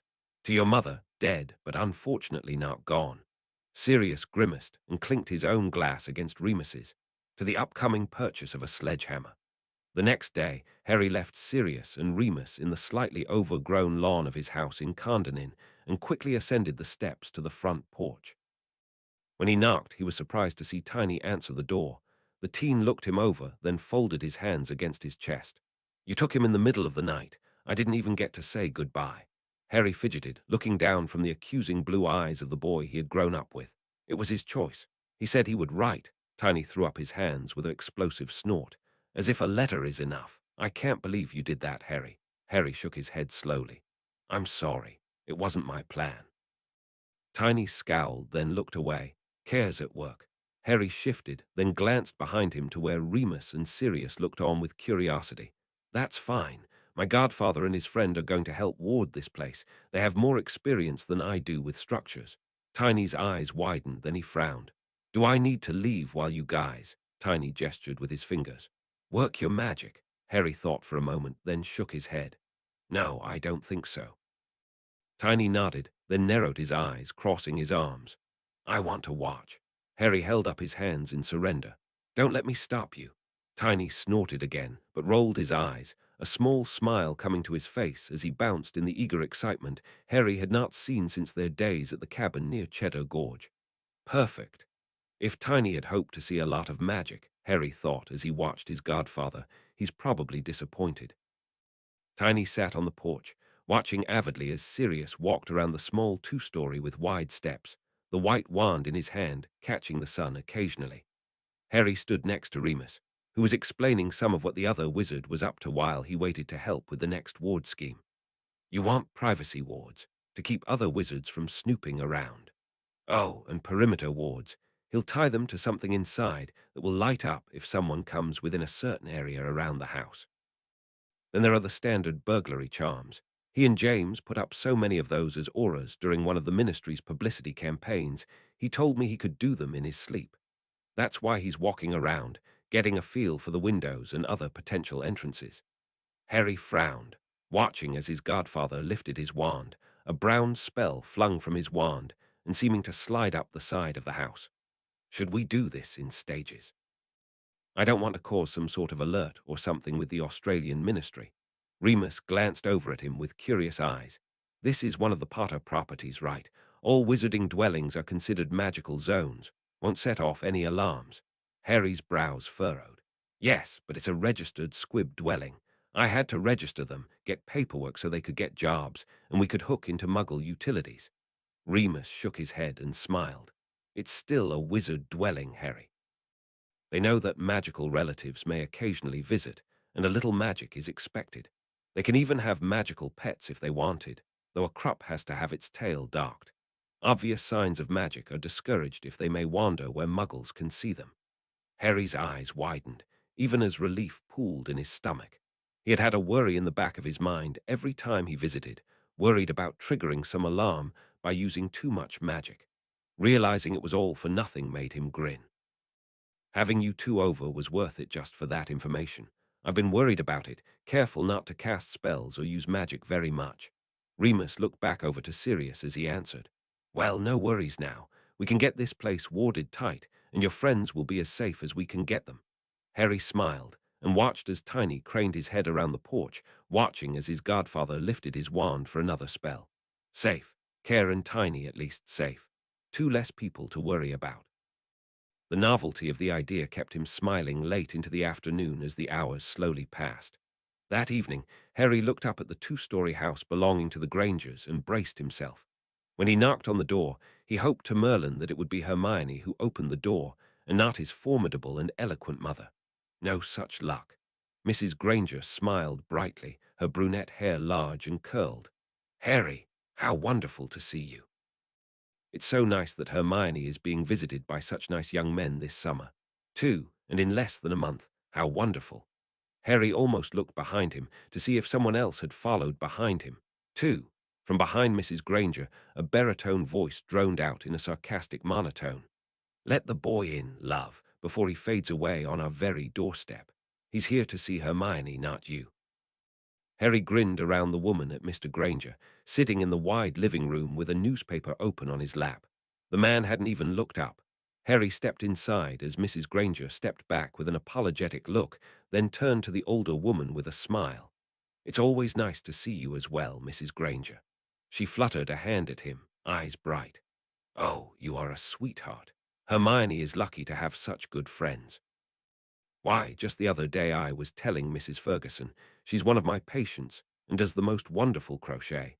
I was telling her that our Hermione had blossomed from the shy little girl who used to hide behind my lab coat in the office, spouting of the scientific names of every tooth and gum disease. She was really not challenged enough in school, and you know how kids can be with Hermione is up the stairs. Mr. Granger interrupted the flow of information, lowering the paper to pin him with the same chocolate-brown eyes as his daughter. Mrs. Granger rolled her eyes dramatically and shooed him off, before turning to her husband with a severe look. Harry made his escape, quickly ascending the stairs and making his way to the room he knew to be Hermione's from the summer before. She was seated at her desk, back to him, leaning over a large leather-bound tome. Harry knocked softly at the door and she made a grunt of acknowledgement. Just a minute, Mom. I'm almost at a good place. Harry grinned, then waited patiently as his friend flipped a crisp page, nose almost touching the paper as she observed some diagram. She abruptly leaned back with a huff, shaking her head and turning in her wooden desk chair. When she saw him, he was rewarded by her eyes widening in surprise. Then she bounced to her feet, hurtling forward to draw him into a strong hug. Harry. Was so hoping you would come soon. You promised. Harry wrapped an arm around her shoulder as he pulled away, enjoying the easy affection the Gryffindor witch gave him, and entirely comfortable with it. She knew him better than any other, and he trusted her completely. She looked up at him, tilting her head slightly. This is about the ritual, right? The question brought him out of his thoughts. Harry felt a slight haze beginning to come over him and shook it off, lowering his arm. Yes, we need to make plans. Hermione stepped back and sat, a worried look in her eyes. Are you okay? You looked out of it for a moment there. Harry glanced around, before dragging over a purple felt beanbag that almost pained him to sit on. Hermione giggled when he collapsed on it, the thing putting him a good 2 feet below her eye level. Harry laughed with her, letting the tension drain from him. Then he sat upright as best he could, leaning forward to meet her gaze. The first one will be on the next new moon. Darkest light. It came out in a reverent hiss, and Hermione's eyes widened at the use of Parseltongue. Again, Harry forced the fog from his mind. He had to be careful as the time grew nearer, weakening his focus and sense of place. Sorry. This close, the ritual can take me. Just the thought of it, like a daydream or a beautiful sight that is hard to tear your eyes away from. It will be worse the day of the ritual, which is why I thought to go over many of the details today. Hermione nodded quickly, though the worry had only deepened in her expression, her eyebrows furrowed in thought. Harry looked away from her, around the room that looked more like it would belong to a young girl than a teenager. He spoke, leaning back into the overly comfy seat. It will be at midnight, thereabout, and can last until dawn in the later sessions. As this ritual is dedicated to the moon, there will only be one rune cut at a time. So in this case, 4 on the new moon and 3 on the full. The first one is the quickest and the least melodramatic. I advise you to simply watch from the edge of the clearing. Once things develop, they can get harsh. I might not know you are there or be able to speak or acknowledge you if I did. The magic can be extremely strong. I might even, caught in the ritual, take flight. I will return, but it could be passed on. Harry paused, letting the information sink in, then continued. These runes will be to strengthen and improve on both my main shield rune Heth and my weapon rune Zion, 6 of the 7. The 7th. Harry drifted off, suddenly uncertain. Hermione leaned forward, eyes bright with excitement. What? Harry lost his lingering humor and looked down. He abruptly couldn't remember how he had planned to broach the topic. Should he just come out and say it? But how would she react? Could he just say he hadn't decided? Come up with another idea. He felt a warm hand on his arm. Hermione's voice was low and soft. You don't have to tell me. It was an out, and the fact that she knew to give him one strengthened his resolve. He knew how much information meant to her, and just how curious a person she was. That she would let him off so easy only made him realize how important it was to tell her, even if she refused. Runes have to be balanced. It's something I can't really explain. An instinct, a feeling. But 3 runes for defense, 3 for offense, and another for protection, but not for myself. A shield and a weapon both, cut onto my own skin, but to allow another the protection it offers. The power of this. Harry tapped the center of his forehead, looking up into her face, letting the glamours he had taken to wearing fall, showing the scar there easily. Once a simple curse scar, a lightning bolt, it was now a much longer zigzag to below his brow, with the top curved like a scythe, cutting into his hairline with a razor-thin slash. It's water, a defense of the mind, a shield of sorts. The one time I was truly under mental attack, not simple surveillance, it was akin to a raging ocean, with the other sinking and drowning beneath its waves. It made the environment of my mind hostile, unlivable, while also changing it into an offensive attack if the intruder lingers. It also makes it nearly impossible to damage my memories, for how can you cut into water? Hermione's eyes had widened at the new information, taking it in the way one takes a deep breath of cool air. Harry had given her the basics before, of course. She had known it was that rune that acted as his own type of occlumency, but she hadn't known how. He saw when the import of what he was saying hit her. But how is that possible? You want me to participate? Cut her? No. Harry barked out the word, and Hermione flinched. Harry immediately regretted the sharp word and looked away with a grimace, continuing in a softened tone, if just as firm. No, I wouldn't, would never ask that, would never want it. I'm not even sure if what I do want is possible. Usually a runic wizard is only changing themselves. I'm also not sure what the effects might be, but you want to help me with this. You will know everything about what I do. You are my best friend, my first friend. I want to protect you. You will be a target, not just because you are my friend, but because you are muggle-born. You will be seen as the weak link. To hurt me, they will hurt you. I have to be able to protect you, even if it's just this. Just this. Hermione parroted back, shaking her head, her hair flailing wildly in every direction. I wouldn't call this just anything, but I don't understand it. How can something you do to yourself affect me? Harry looked away with a frown. It's something I've thought over the last few months. I will cut the 7th rune and mark you as a vessel or sorts, an extension of myself. By so doing, I believe I can give you a portion of the protection that extends to myself from a single rune that I repeat. I will specifically focus this on Mem. It may not work, but if it does, your mind will be safe. Hermione bit her lip, uncertainty in her gaze. So what would I need to do? He took a deep breath, let it out in a sigh. I think nothing, simply being there, but these rituals, sometimes they do not go as planned. I hope, as a ritual to the moon, it will be calm, peaceful, but even she has a way of taking things much farther than I ever wanted to go. You have to be prepared for that, and not interrupt or interfere, even if it hurts you to watch me in pain. Hermione lifted her chin, and reaching out took his hands that he hadn't realized had been balled into tight fists. She uncurled his fingers, looking down at their open hands, hers delicate and smooth, his pale and sea-cared. Her voice was full of resolve when she spoke. If you can bear to feel it, I can bear to watch. And if this rune will protect you by protecting me, I don't see why we shouldn't give it a try." Harry felt his lungs stop. Relief and sudden terror mixed together into a soup that made him speechless. He was so glad she had such faith in him, and so worried he would fail her, that the runes wouldn't work, or worse, make things more difficult. Hermione smiled softly and nudged his hand with her own. "Don't worry. We're in this together, me and you." She straightened, smiled brightly. "So, what excuse are we going to use for me to be able to stay the night at your place?" Harry gulped, remembering Mr. Granger's hard eyes. Hermione laughed, and the bright sound summoned his voice from where it had hidden. "I'm not sure who is more intimidating, your mother or your father." Hermione grinned. "Don't worry, I was just joking.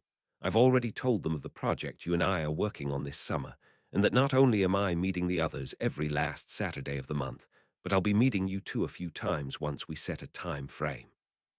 It's going to be an astronomy project, which isn't a lie as I do have one, which also makes me staying overnight to use your telescope in the country much more plausible. Got to go where you can see the stars, after all." Harry let the words rush over him with relief. Then he remembered what her mother had said. Who else had been here? Your mom said I was the second boy to visit. To his surprise, Hermione actually reddened a bit before glancing over at the book on her desk. Believe it or not, Draco Malfoy. Draco. Harry had thought it more likely for Neville to stop by than the Slytherin.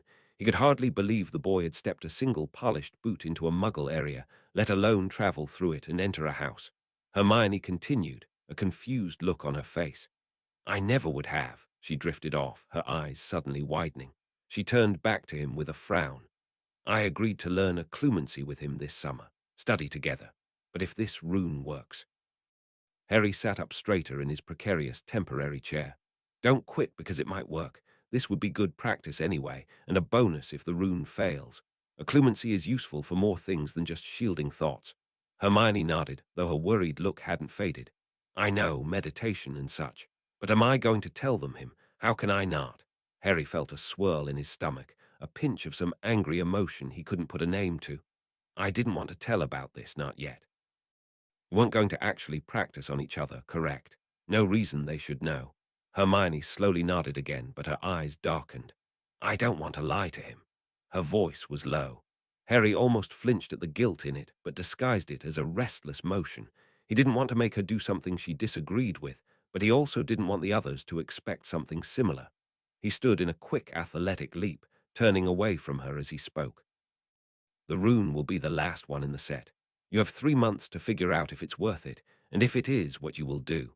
I won't stop you from telling him if you want, though I would prefer it kept private. I don't want them to think that maybe I should do this for all of them." "Couldn't you?" Hermione asked delicately.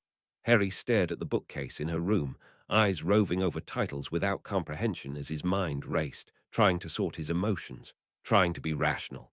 "Yes. But I don't want to. You are different. I can't just—" Harry shook his head roughly, and the need to escape the situation was overwhelming. He began to walk towards the open door, his feet soundless on the carpeted floor. Hermione spoke from behind him, her voice lost. "Harry, stop." He did, eyes looking out into the white hallway, family photos decorating its walls. He spoke in a low tone, heart thumping in his ears, even as he felt a flush spreading over his face, glad she couldn't see it. "You will understand better once you witness one of these rituals. It would be like bearing my soul to someone, and I just don't want them to see me like that. Don't want them to feel it either, the things that will be known at times like that. You would understand, you accept me. But I can't just do that with anyone. It's a sacrifice," he didn't say, though the words echoed through his mind. "A sacrifice of myself for you." He heard her walk closer, didn't turn even when she stepped up close behind him, laying her chin softly on his shoulder, giving him a friendly poke in the side. "I understand." Harry, about to shake his head, went still when she continued.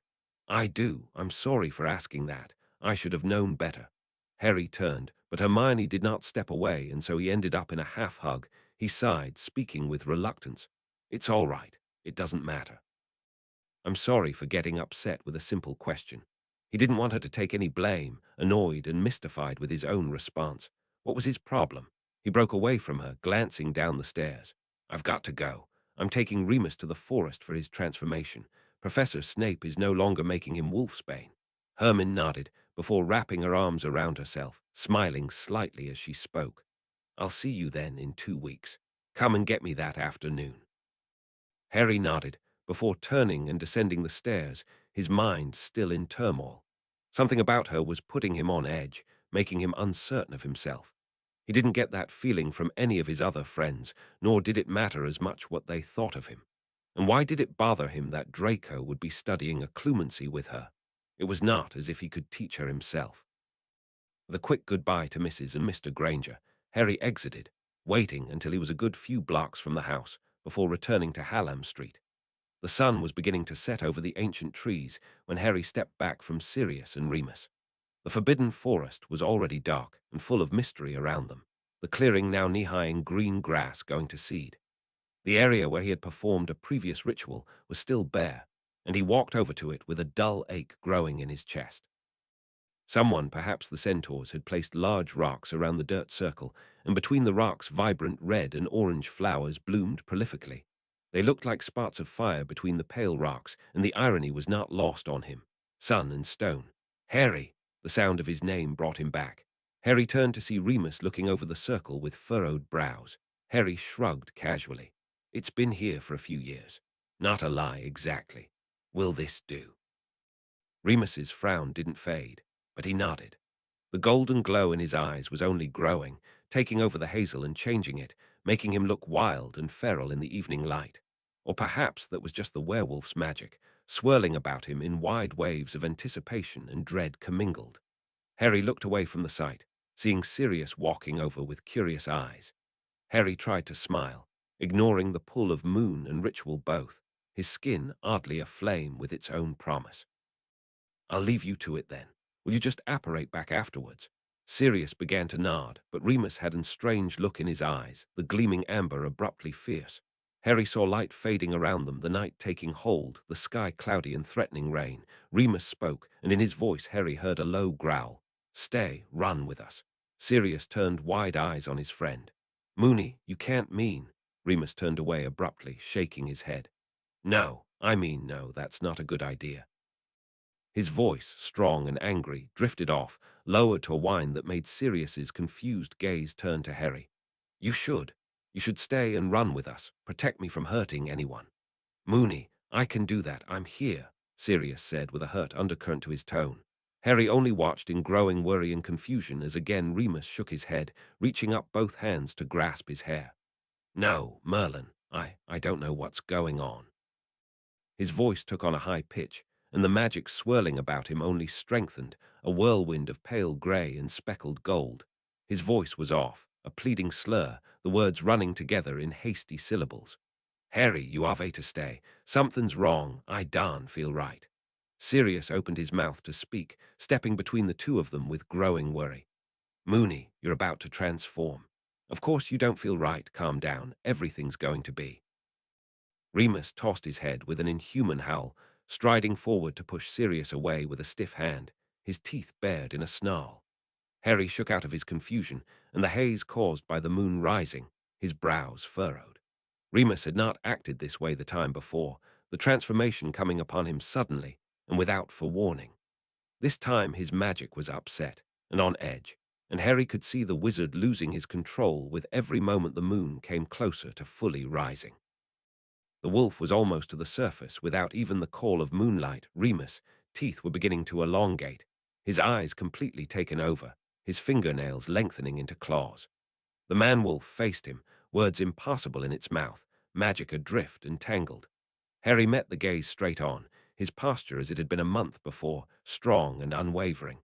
He let his wings loose with sweet relief, the steel spreading out in wide sweeps of clanging metal. His own magic rose to meet that of the werewolf in direct challenge, and off to the side, Sirius quickly stepped over to Harry, words spewing to his mouth in a flood. Harry, Remus has never been this way. I've only seen the wolves of Fenrir's group, in you-know-whose rank, able to attain that halfway form. It was supposed to be the direct result of Fenrir himself, as the alpha of his pack, augmenting their magic, but Remus always stayed away from that sort of thing. He was afraid of losing himself. Sirius drifted off as Remus growled, low and rough, and above them the moon rose. The orb was whole and pale, the brightness of the sun changed to a softer form. Power came with it, wide and sweeping, the mother rejoicing with her children in the dark night. Behind him, the circle lit with power, the ritual calling him, begging him to begin, to start, to never stop. It threatened to take him then and there, without Hermione, in the presence of his godfather and the wolf. The wolf that stood with legs spread, fur bristling, and Harry realized he had not seen it change. It looked larger, stronger than before. Its fur was pale grey, the reddish tint of before nearly washed out in the bright light of the moon, and such power as if a magnifying glass had been put between them. Harry felt fur pressing against his side, heard the low whine of a large black dog, and did not look away from the wolf. Did not turn to step into the circle, did not call out dread, did not respond to the moon. It is not time. The song came from him, though he did not open his mouth. His very magic seemed to cry out in phoenix song, and at the edges of his vision he could see sparks of fire. The wolf lowered its gaze to the ground, its tongue lolling out in lupin humor. As if a catalyst had been reached, the swirling power collapsed, and Moony sat back, head tilted in curiosity. There was no challenge now in its form, and no rabid anger. It was replaced by eager energy, as if a spring had been wound up tight, ready to spring. Padfoot barked once, twice, walking towards the wolf with cautious legs. Moony turned to meet him, nose to nose, one wag of its tail showing acceptance. The black dog barked again, turning to the forest, taking a few running leaps. Moony began to follow, paused, then sat again, turning to briefly to meet Harry's eyes before lowering them again. Harry, his mind fogged in the struggle to resist the moon's pull, suddenly understood.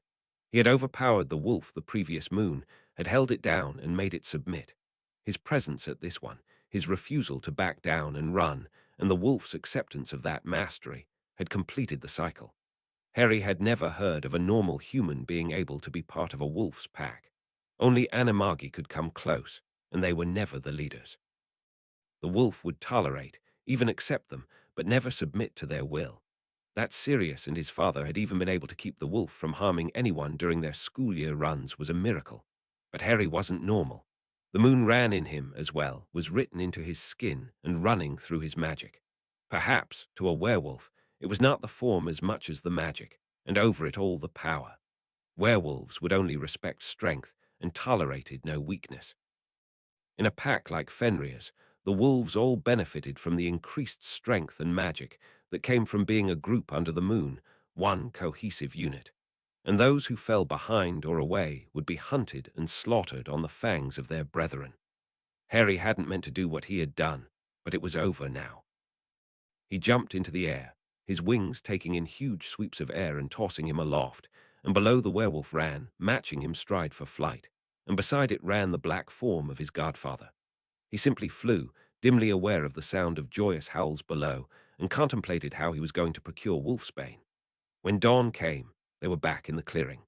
Harry landed inside the circle, his mind dim and clouded, his feet touching the ground toes first. The soil was cool, and mist hovered about the trees with curling fingers, awaiting the sun to burn it away.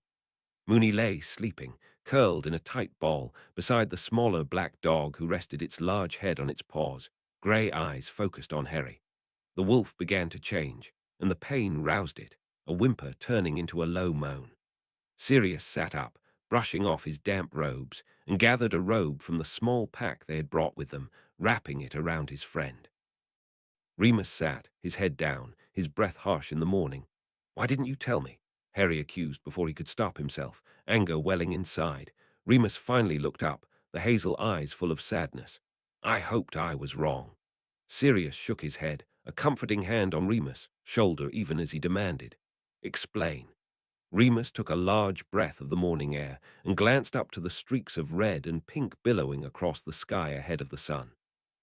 "It's part of what makes werewolves so dangerous, and why the Ministry feels we need to be controlled. We aren't human anymore, our bodies and our magic. The wolf physiology makes us have certain instincts. All of my life, I have controlled them as best as I was able, afraid of the large packs. It's why I wasn't good material for Secret Keeper, beside the obvious sharing of blood. Another wolf, if they overpowered me, could make me say and do things I didn't want to do. It's written into our blood along with the disease to fall into pack structure and to like it. Remus smiled wryly, though his eyes were full of sadness. And now it's happened to me after all. I always thought it would be Fenrir during the war, but I was lucky enough to avoid him. He did that to a lot of other wolves, forcing them into his pack, making them into wolves like himself, half-beast even in the daylight. The ministry was right to regulate us, to attempt to destroy our race. You're nothing but parasites on society, murderers, beasts. Sirius shook his head violently. That's not true. Remus, that you would even say so proves you wrong. Evil doesn't think itself evil, doesn't regret what it is. Remus didn't even hesitate. I didn't regret last night. I felt whole, free, amazingly powerful, as if I could conquer the world and drink the blood from its throat. If Harry had led me into a crowd of people, I would have gladly torn all of them to pieces, rapturous. The wolf was stronger than I, Padfoot. The use of the nickname made Sirius flinch, his head shaking continuously through Remus's words as he spoke. I am a monster, and with the presence of an alpha I can no longer hide it. It will only get worse as the moons pass, with the wolf growing stronger every time. I cannot fight it. Harry stepped out of the circle where he had stood, approaching the two men. And would you have harmed these people if I had commanded you not to? His question made Remus pause, confusion for the first time sparking in his eyes. Harry continued as he walked closer, his voice harsh and accusing. Why fight a part of yourself? Perhaps Fenrir was correct in a very few things. This magic is a part of you. It is only natural for it and you to be stronger when you accept it. This alpha nonsense is just that, nonsense. Yes, your magic longs to belong to a pack. So does every human being. No one was meant to be alone. Now that the wolf has found it, despite your actions to the contrary, it is happy. It is rage that drives the wolf to kill, not satisfaction. What Fenrir does is pure madness, and his wolves reflect that. Yes, you cannot control the wolf, so we will get some wolfsbane. Remus opened his mouth, closed it. Beside him, Sirius began to grin. Harry continued, every word falling like stone. And we will work on this thing. Harry gestured loosely between them. You will have to learn to work with your wolf, not always against it. Make it another side of yourself instead of a demon. At that, Remus' eyes lit with angry fire. It is a demon. How can you tell me to accept it? I will be just like Fenrir, a sharp-toothed monster walking the streets, stealing little boys and making them wolves. Harry let Remus rant, then continued, voice just as vicious. Fenrir is what he made himself. You are different. You are kind, forgiving. Harry glanced at Sirius as he spoke. And you are not the alpha. Do you think I will make you kill, make you turn others? Remus hesitated, not wanting to agree, not wanting to give in. Harry continued, straightening, taking in his wings with a quick metallic snap. Get over it. Don't wallow in misery. I wouldn't have wanted whatever this is either, but we will deal with it. Now I'm exhausted, and so are the both of you. With finality, Harry turned, jumping into flame before Remus could argue farther. His blood was singing, alive, full of energy. Let Sirius and Remus apparate back. He needed to stay away until he could control his emotions again. Are you all right? Sirius asked carefully, watching as Remus sank into the plush couch at Grimmauld Place. He hadn't questioned his friend when he wanted to go there instead, understanding the desire for distance. Finding out a boy, a teenager, had power over you, no matter what kind of boy he was, would be difficult to say the least. Remus smiled fragilely. No, I hate myself at the moment. Sirius began to speak, and Remus made a rough motion with his hand. Don't argue with me. Don't tell me I'm being irrational. It's perfectly rational. Remus jumped back to his feet, began to pace. It's rational that I hate not having control, that I hate that I'm capable of killing people.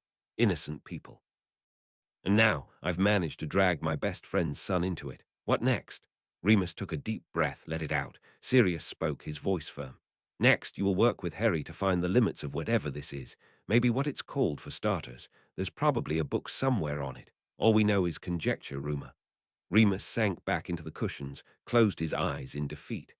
I already know what it's called. I'm a bloody werewolf and a Dada professor. I did my research years ago, enough to know I wanted to avoid the phenomenon. Sirius sat across from him, crossing his ankles as he made himself relax. Well, he asked when Remus hesitated, and only smiled through the glare thrown his way.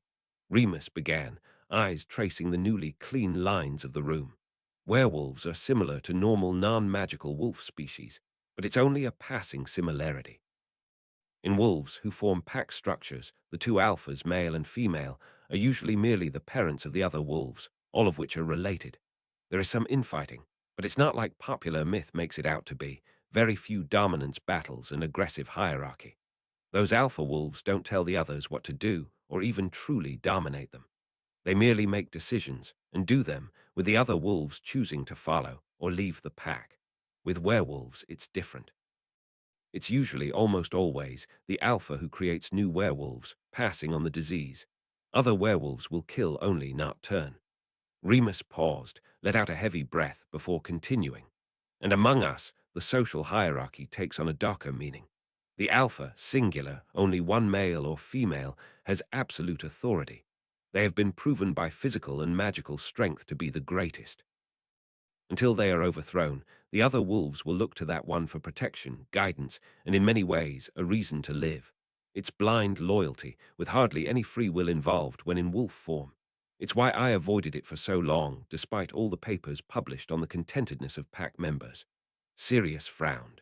Contentedness. Remus smiled with sad humor. I know. The only packs I observed personally, Fenrir and his kind, were far from content. Or perhaps they liked killing others for sport. All the research I read was before the war, when werewolves weren't in the spotlight as much. We were pretty rare, in fact, before Fenrir began to turn so many of us as children. The papers were based off of werewolves who lived in small gated and fenced communities, with no outsiders allowed. They would turn someone who willingly signed an agreement and witnessed pack transformation and all the lifestyle entailed. Sirius's confusion only deepened. Why didn't you ever tell us this when we were in school? And where on earth did Fenrir come from then, to be so, well, different? Remus rubbed his temples, feeling the post-transformation headache beginning to throb, as it always did in the hours after the full moon. His skin felt stretched over tender bones, and his eyes saw much more than they would other days of the month. I never thought to go into the grisly details of werewolf pack life. Why would I? I had no plans to join one. If you wanted to know, you could look it up yourself, same as I did. As for Fenrir, no one really knows. Rumor in the werewolf communities is that he was an omega as a pup, with ambitions for alpha status. Got kicked out of his commune after losing a fight, wandered as a lone wolf for a few years. He eventually found out about He Who Must Not Be Named, made himself useful within the ranks, got a taste for blood. The rest is history. He began to make his own pack of turned witches and wizards, and as the story goes, razed his old pack commune to the ground, killing everyone inside. Remus looked over at Sirius, eyes grim. He is responsible, all by himself, for the current anti-werewolf legislation. He gave the world the impression that werewolves were uncontrollable, dangerous, and powerful. He might have been put in prison, but the wolves who followed him weren't all captured. They spread his ideals, his madness, creating packs of their own just as confused as they. Sirius crossed his arms and spoke. Then Harry is right. This alpha nonsense doesn't have to be like Fenrir's pack. It doesn't have to be complete submission and slavery. Remus rolled his shoulders in a shrug. I don't honestly know, Padfoot. Maybe. The few original werewolf communes left that weren't destroyed or assimilated by Fenrir's master pack are in hiding. How to find them is anyone's guess. Sirius tilted his head, grinning. Well, start guessing. Remus looked up, narrowed his eyes. What do you mean? It was Sirius's turn to shrug. Well, you have all summer. No need to mope around here until Harry's done with his stuff this summer. Go find some werewolves. Remus frowned and looked down. I wouldn't even know where to start. Sirius grinned. Good thing you have 3 months and Sirius Black at your service. In the face of such confidence and good humor, Remus couldn't help but allow a small smile to spread across his face, and hope to spread inside his heart. Harry entered the small potion store, wearing the long black cloak he had used months before in an attempt to conceal his identity at Gringotts. It had taken several stops to find the name of a store that actually sold the Wolfsbane potion, and wasn't illegal by ministry standards. The regulations for being registered to sell the potion were strict and rigorous, driving up the prices of the potion even as it discouraged businesses from selling it. It had substantially lowered the amount of stores that sold the potion, and especially those who had it in stock. As the potion had to be taken every day of the week preceding the full moon and took an entire month to brew, Harry had to find someone with the potion actually in stock. It had proven difficult, to say the least. Eventually, Harry had been recommended to go to La Potion de Magie, a store across the Channel on the coast of France, and under different regulations than those within Britain. The city was called Calais, and it had taken him more time than he would have liked to find the wizarding portion, despite detailed descriptions from a helpful herbologist in Diagon Alley. Unfortunately, the directions mainly dealt with flue and portkey access points, neither of which he wanted to use. He had begun to doubt his decision to avoid either method of travel, despite his hate for flue and portkey travel, when his stomach growled, reminding him it was most definitely past time for lunch. He had been searching for far too long already. Still, to his luck, he had finally found Regetta Ali, hidden behind a tan stone arch connecting two seemingly innocent muggle buildings, one of which looked like a Catholic church. The carvings of various magical animals along the arch, and the way no tourists were taking pictures of them, had been his biggest clue. Once he stepped through the arch, the alley opened up, wizarding stores cluttered from end to end. It was much more open than that in London, with wide fountains and trees populating the middle of the wide aisles. It had taken him some time to find the store he was currently in, as it had been nestled neatly between a Quidditch store and a magical menagerie. At the desk, a small woman with what looked like a perm in her blonde hair glanced up, eyes a striking electric blue. Had to be magically enhanced, he thought somewhat queasily, as the eyes seemed to pierce right through him. Que puis-je faire pour vous? The words seemed to flow from her mouth as one extremely unfamiliar word, and Harry only stared for a moment before shaking his head and raising his hands in a helpless gesture. English, he said questioningly, and the woman frowned at him in a way that made him feel like a student caught out of class. Then she folded her arms and sniffed. What do you need, English? Harry snorted a laugh at the sarcastic title, then stepped up to the wide desk. The wolfsbane potion. The woman's eyes narrowed in suspicion, their blue depths running over his form again. Registration. Harry only stared, confused. Registration, he repeated. The woman sniffed again. All foreign werewolves are required to possess registration before purchasing a Class 4 restricted potion and taking it out of Z country. What? He couldn't believe it. All this work all for nothing. No wonder werewolves simply gave it up. He shook his head. I'm not a werewolf. This is for a relative. The woman plainly didn't believe him, looking over the cloak he was wearing with raised eyebrows. Harry pushed back the hood with gritted teeth and continued. I swear I'm not a werewolf. The woman frowned at him. But you do look to be underage.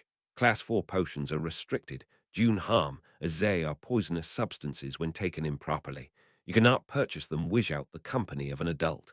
Harry only stared, his mind turning at a rapid pace. Who in their right mind would spend that many galleons to poison somebody, when they can buy something for 1/10 the price? The woman didn't argue, just looked him over with bored and dismissive eyes.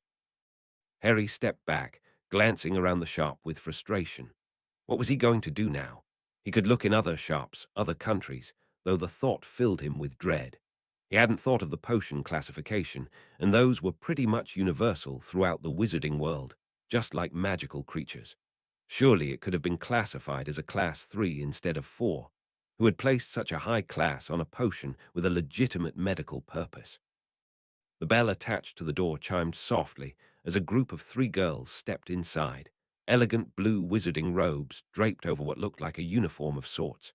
Harry stepped back into the aisle as the clerk turned to them with a beatific smile, French rolling between the woman and the girls like music. He turned dully to look at the shelf in front of him as he thought, what next? Excusez-moi. Harry glanced up to see one of the girls frowning imperiously at him. The words were similar enough to English for Harry to immediately step back, allowing the silvery blonde to step in front of him and grasp 2 bottles of something in front of where he had been standing. She glanced over at him, her eyes a deep blue at complete contrast with those of the potions clerk. Êtes-vous un étudiant de Durmstrang? She queried, stepping closer. Harry took a larger step back, frowning and shaking his head. I'm sorry, I don't speak French. The blonde tossed her head, smiling. Anglais. I thought perhaps you attendee Durmstrang.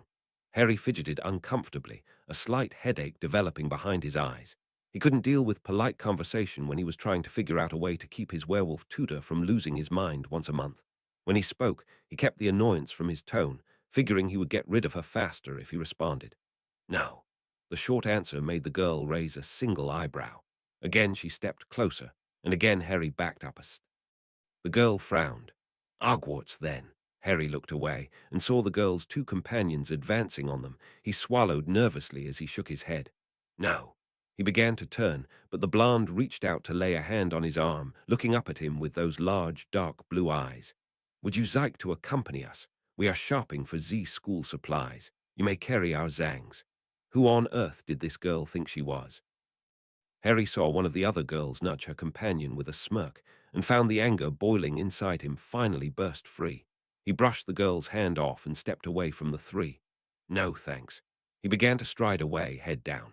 He heard hurried footsteps behind him and glanced back to see the silvery blonde, her confused eyes narrowed. Wait, attendez, please, monsieur. Harry closed his eyes with a groan at the door and stopped, turning back. The girl stopped, standing a good head taller than him, and smiled. What is your name? She chased after him to ask his name. Harry wanted to get out of this crazy place, where first the girl is gruff and demanding, and then politely asks his name. The clerk watched them with quizzical gaze, the other two girls standing a few paces behind them with surprised glances. Harry replied, impatient, Harry Potter. He had hoped they wouldn't know his name, but apparently a small body of water didn't stop news of his sort from traveling. The girl's eyes widened, and the clerk straightened with a horrified glance. Probably counting lost galleons, Harry thought snidely. The girl smiled even brighter, reaching out again to clasp his hand in hers. My name is Fleur de Lacre. My companions and I attend l'Académie de Magie de Beauxbatons in the Pyrenees. My family owns property in Calais. Harry only nodded, mystified as to why he needed to know any of this. Nice to meet you, he said simply, and only frowned when the girls behind them burst into excited giggles and a rapid fire of French. Fleur smiled. Nice to meet Zoo, Harry Potter. She bowed slightly from the waist, and Harry copied the motion at a loss. Then he quickly turned and left the shop in a clatter of bells, glad to escape. By the time the sun was setting over Tegel, on the outskirts of Berlin, Germany, Harry had exhausted over a dozen potion stores across Europe. They all said much the same thing as the first had, in France. No selling of Class 4 potions to foreigners without travel permits and pre-registration, which left Harry with very little room to maneuver. He had nowhere near the skill or the time to brew the potion himself. His only avenue, besides continuing his search of potion stores for someone willing to be bribed, was to approach Dumbledore or Severus Snape, both of which Harry was avoiding. He ducked into a back alley, calling up Flame and jumping back home with a weary sigh. He immediately went to the kitchen, accepting a plate from Ivy with a grateful sigh. He pulled off the long cloak, tossing it over the chair and sitting. Then he only stared at the food as his mind raced. He had wasted an entire day. What was it like for werewolves, who were unable to simply teleport across countries? Days of travel, weeks, only to be turned away again and again. And what was required for these permits and registration? How many actually got them? And once they did, by some miracle, how did they afford the high prices? It hadn't been so, even as long as a year ago, not within Britain itself. As long as you were a citizen, most Class 4 potions could be bought and sold freely. The price hadn't been so steep, though still high. But now it was like a noose had been hung around the werewolf's neck, only waiting for them to attempt to flee to snap tight. Harry began to eat, and in his mind compose a letter to the headmaster.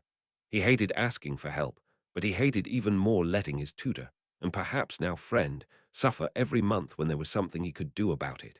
Albus once again looked over the letter, his blue eyes twinkling. Severus snorted, his fingers tapping the arms of the chair he sat straight in. Just because he wants to keep that werewolf from turning into a murderous beast every month doesn't mean he's coming back the next semester. Quite the contrary. Albus tilted his head, smiling benevolently.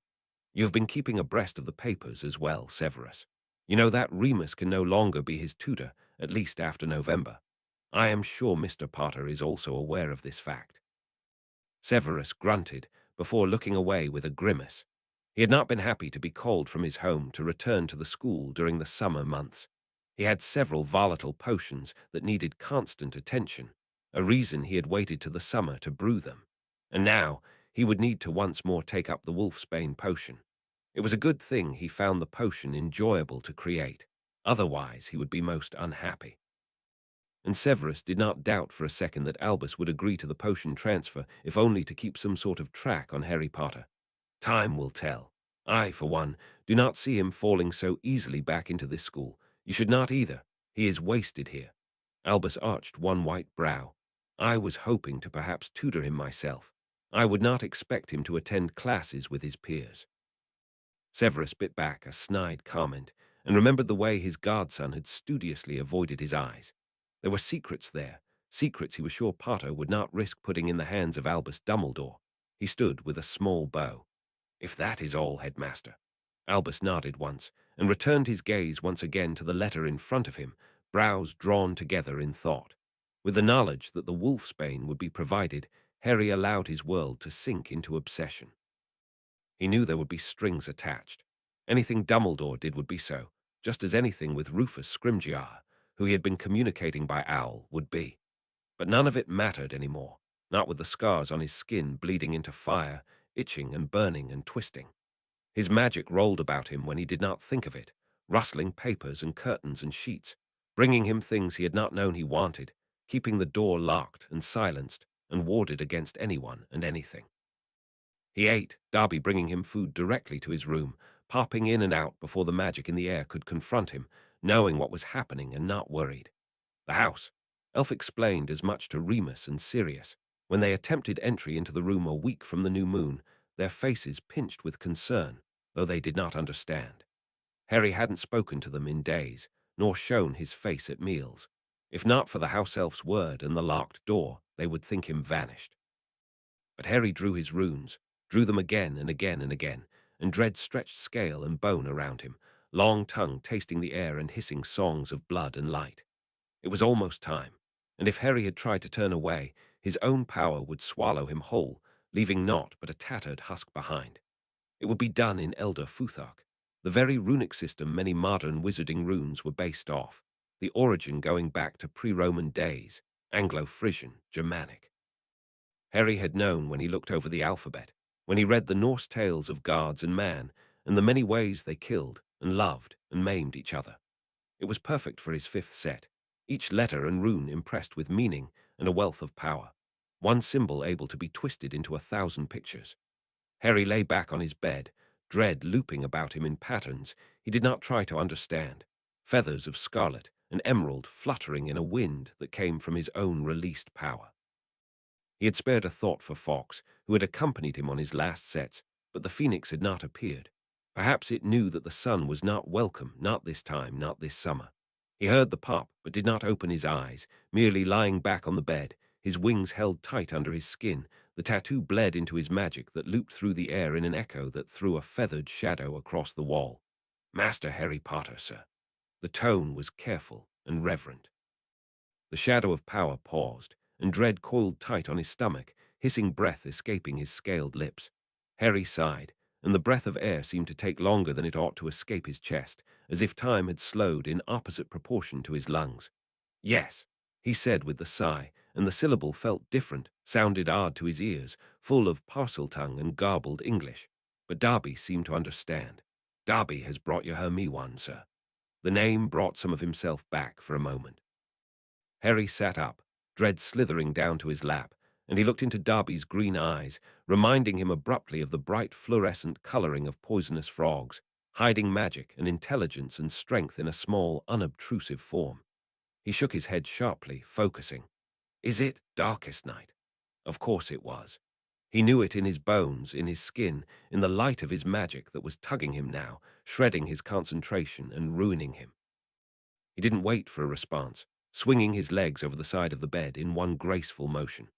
He recalled dread without speaking, letting the serpent squirm back inside his magic with the barest feeling of blood and pain. He felt numb, as if he was watching himself stand, watching himself throw on a simple black robe over his nightwear, not caring about how he looked, his emotions locked tight inside. Darby fell back from him, and he said something Harry couldn't understand.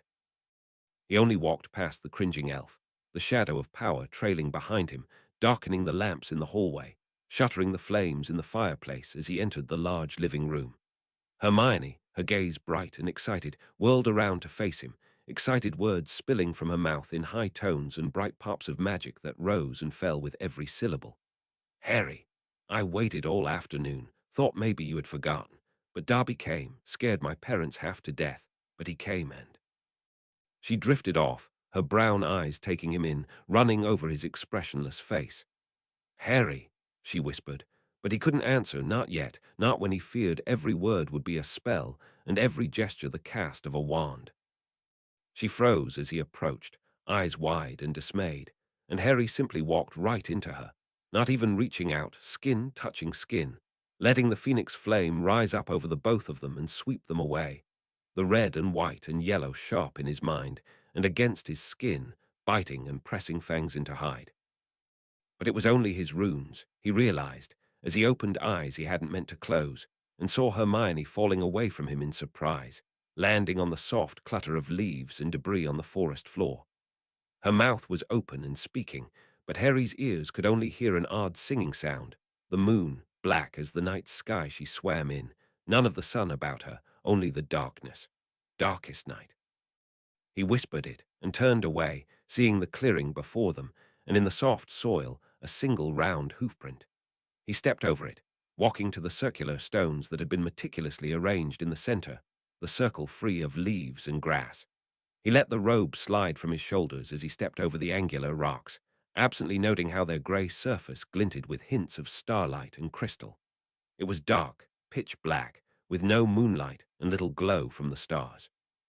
Small fragment of himself worried about Hermione, worried about how she felt, what she thought, her safety. But it was a small thing and easily overcome by the work ahead, by the pull of rite and ritual more ancient than the forest itself. He knelt, and when his knees felt the cool earth, he let it all go. The wings came out with blessed relief, one less ache in his body, furling around him with silver and black bars, flexing between violent metal and soft velvet, the feathers blending with the night. Dread was only a heartbeat behind, winding out around his chest, wings pressed tight to his body, and in his scales Harry saw the blade, sharp and tested. And the shadow around him, the shadow of wings, grew and grew, his power released to stir the leaves on the ground, to sink into earth and rock and sky. Harry tilted his head back, staring blindly up at the moon, knowing where she lay looking down on him, caring and not caring, loving and not loving, mother and not mother. Harry hissed out the command, lifting his right hand to the star-filled sky. Giving great fear in troubled times, it is darkest light. It is time to strike the softest place. Dread reared up, its feathered crest extended and out, the emerald and scarlet gleaming like fractured stones, and Harry realized that there was light coming from himself, the soft gleam of moonlight, though none shone down on them. The Quetzalcoatl bared its fangs, long serpentine tail wrapped about his arm, feathers wide and spread in a glorious display. Harry felt the warm, scaled underbelly harden to steel, still moving and alive, but cold, so cold, the smallest pressure against his skin, not breaking but warning. Harry smiled, the ritual moving through his veins, holding his arm up for him with the ease of a finger lifting the lightest feather. The magic life blood, the scars of power, the light. Harry whispered and hissed and sang, three voices together, and he was the serpent looking down at himself, lifting off in a sweep of wings, looking down at a arm, a wrist, a hand, fingers splayed open, turned palm up to the night. To him, to the shadow in the dark, the slash rentier, the blood blade. And he saw himself whisper the word, the incantation, the first vow of 7 under the dark eye of the moon. Ingaz.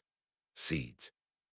Not one, but many, each holding space and magic inside, waiting to grow, waiting to be called upon. The first of 3 runes to create a complex offensive spell, 2 aspects to create it, and 1 trigger to cast.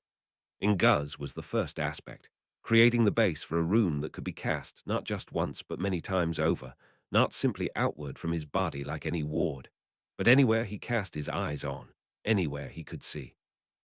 Giving great fear in troubled times, slashed out with his long dagger tail, the rune a simple crooked square with sharp corners, placed directly on the pad of the ring finger of his right hand.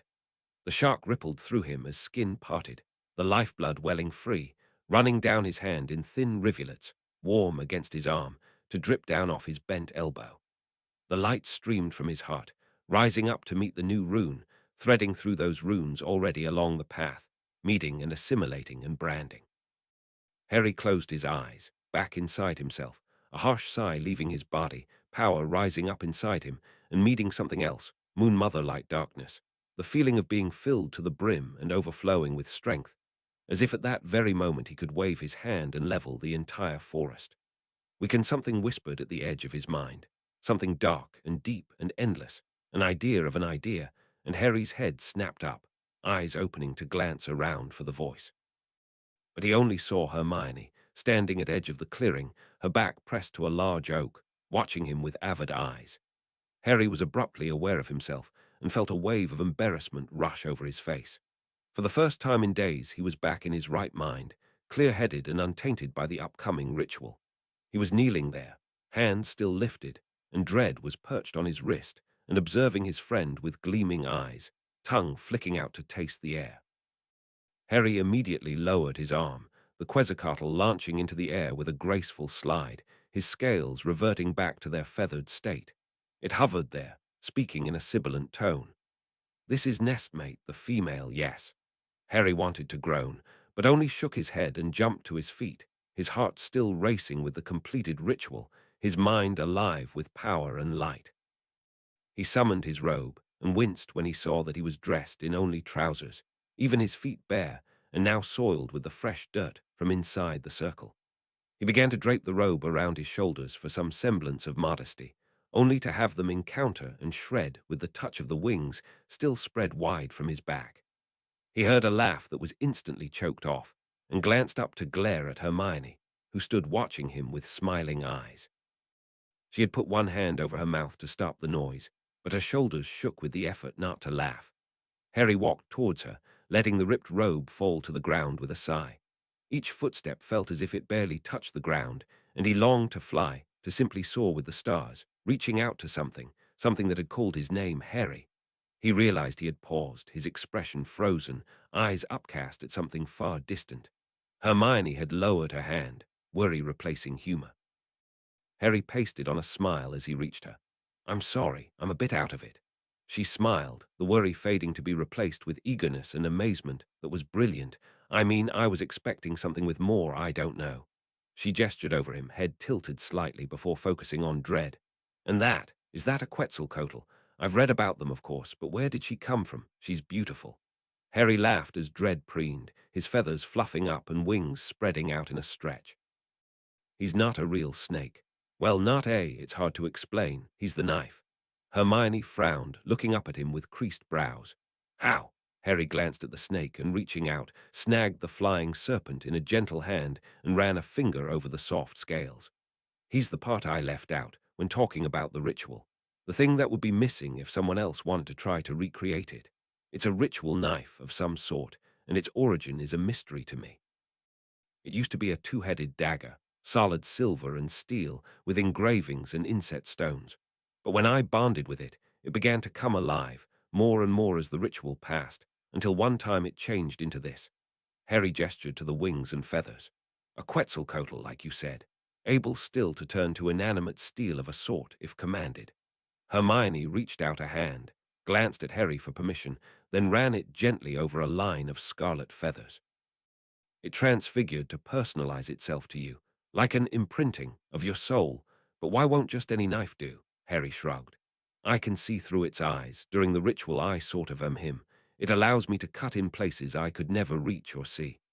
Hermione bit her lip and nodded, and for the first time he saw her eyes fall to the thin cut on his right hand that he had kept at his side. She looked back up at him, conflicted. Harry lifted the hand palm up, showing the small rune cut into the pad of his ring finger. Hermione leaned over it, avoiding the small trail of blood on his arm. "I heard you say the word, sort of. I think it was inside my mind more than out loud. In Guz, there was less. Everything than I expected. No fireworks, not a lot of blood, for a blood ritual." She trailed off with a shake of her head. "That didn't come out the way I intended." Harry let his hand fall, turning slightly away from her as he looked towards the clearing behind them. "This wasn't the way I planned it to happen. I was going to get you, bring you here, explain a bit more. But I lost it days ago." I don't think I've seen Remus in over a week. I literally couldn't think, so full of ideas and plans and magic. If I hadn't come here and done the ritual, I think I would have went mad. Hermione stepped closer, reaching out to tentatively hold his hand and squeeze gently. I'm glad Darby came and got me. I'm glad I got to see. There wasn't much done from where I was standing. Well, I fell, actually, when we first got here, and you didn't even react. You were like some sort of robot, like on television. You just turned and walked over there. She gestured with her other hand. And then the snake appeared in your hands. You said some things in Parseltongue, made the cut. That was it, until you ruined your robe. Hermione grinned at the last, and Harry chuckled. Then he turned back to face her, eyes serious. It's not always this easy. I'm fine, right now, better than I've been in a while. But as the ritual goes on, things will become more and more difficult. At some point, well, things will be much worse. If this is enough for you, I would think. Hermione shook her head, tightening her grip. I want to stay for the whole thing. Harry let out a breath, then smiled. All right. He saw Hermione shiver and realized that a fog was beginning to roll in, the air growing damp with moisture. Come on, I'll take you back. The house elves should have a room for you for tonight, and I can take you back tomorrow morning. Hermione nodded gratefully, and Harry grasped hold of her firmly before once more calling up his flame.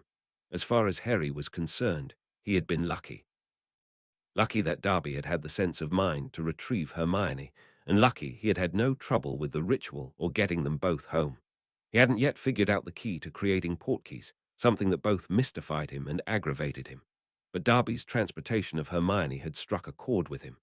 How far can you hear me call? Harry asked quietly, as he watched his house elf tidy the room with swift gestures. Darby turned, large ears flopping, and gave a quizzical smile. Darby can always hear Master. Harry leaned back against the headboard of his bed, frowning, before absently picking up another slice of bread. He had decided to eat dinner that night in his room, and Darby hadn't questioned it.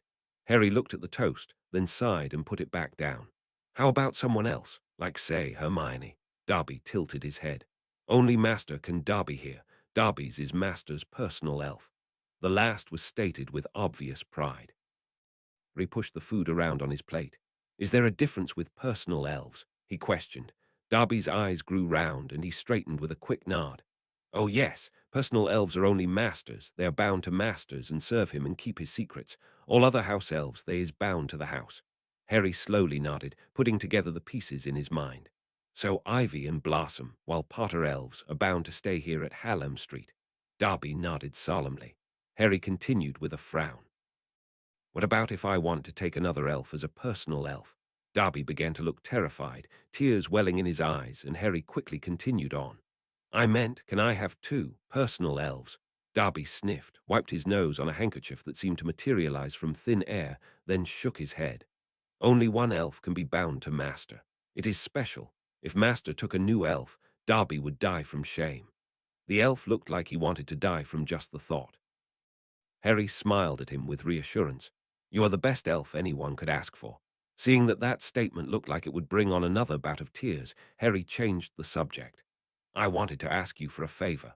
Darby jerked into a quick series of bows, gesturing with his hands his willingness. Harry put on a serious face. These rituals I will be doing this summer, they are very secret. But Hermione wants to be there with me, and at some point I might be unable to return us here. I want to know if you can keep an ear out for us on those nights, and help us get back if something goes wrong. Darby nodded quickly, clasping his bony hands together. Darby will be most happy to do this for Master Harry. Harry smiled and nodded before leaning back. He sighed, listening to the sounds of the elf moving about, and asked another question just to keep his mind from returning to his runes. Why do house elves care so much about being a personal elf? Why not be free?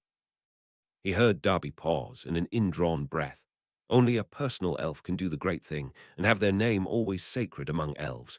It is the only thing we can leave after us, our name and memory. Harry frowned. What is the great thing? There was a rustle, a snap, and then Darby's high voice wavered. The great thing is the sacrifice, Master Harry of Elf for the Master. Harry sat up at that, looking at the elf in disbelief. Are you talking about dying? Darby wrung his hands together. Elves own nothing but ourselves. To a true and beloved master, a personal elf may find the opportunity to give it, and all elves will know their names and revere them. Harry shook his head. I don't understand. You're saying you want to be a personal elf so you might one day be able to. Harry trailed off, at a loss of words, then felt the beginnings of a headache begin to form behind his eyes. What about all the service? You do it for free, cleaning and cooking and everything. Why isn't that enough? Darby stared at him blankly. We is blessed to be given work, Master Harry. That is Master's gift to us. Harry let himself fall back onto the bed, reaching a hand up to rub at the ache in his temples.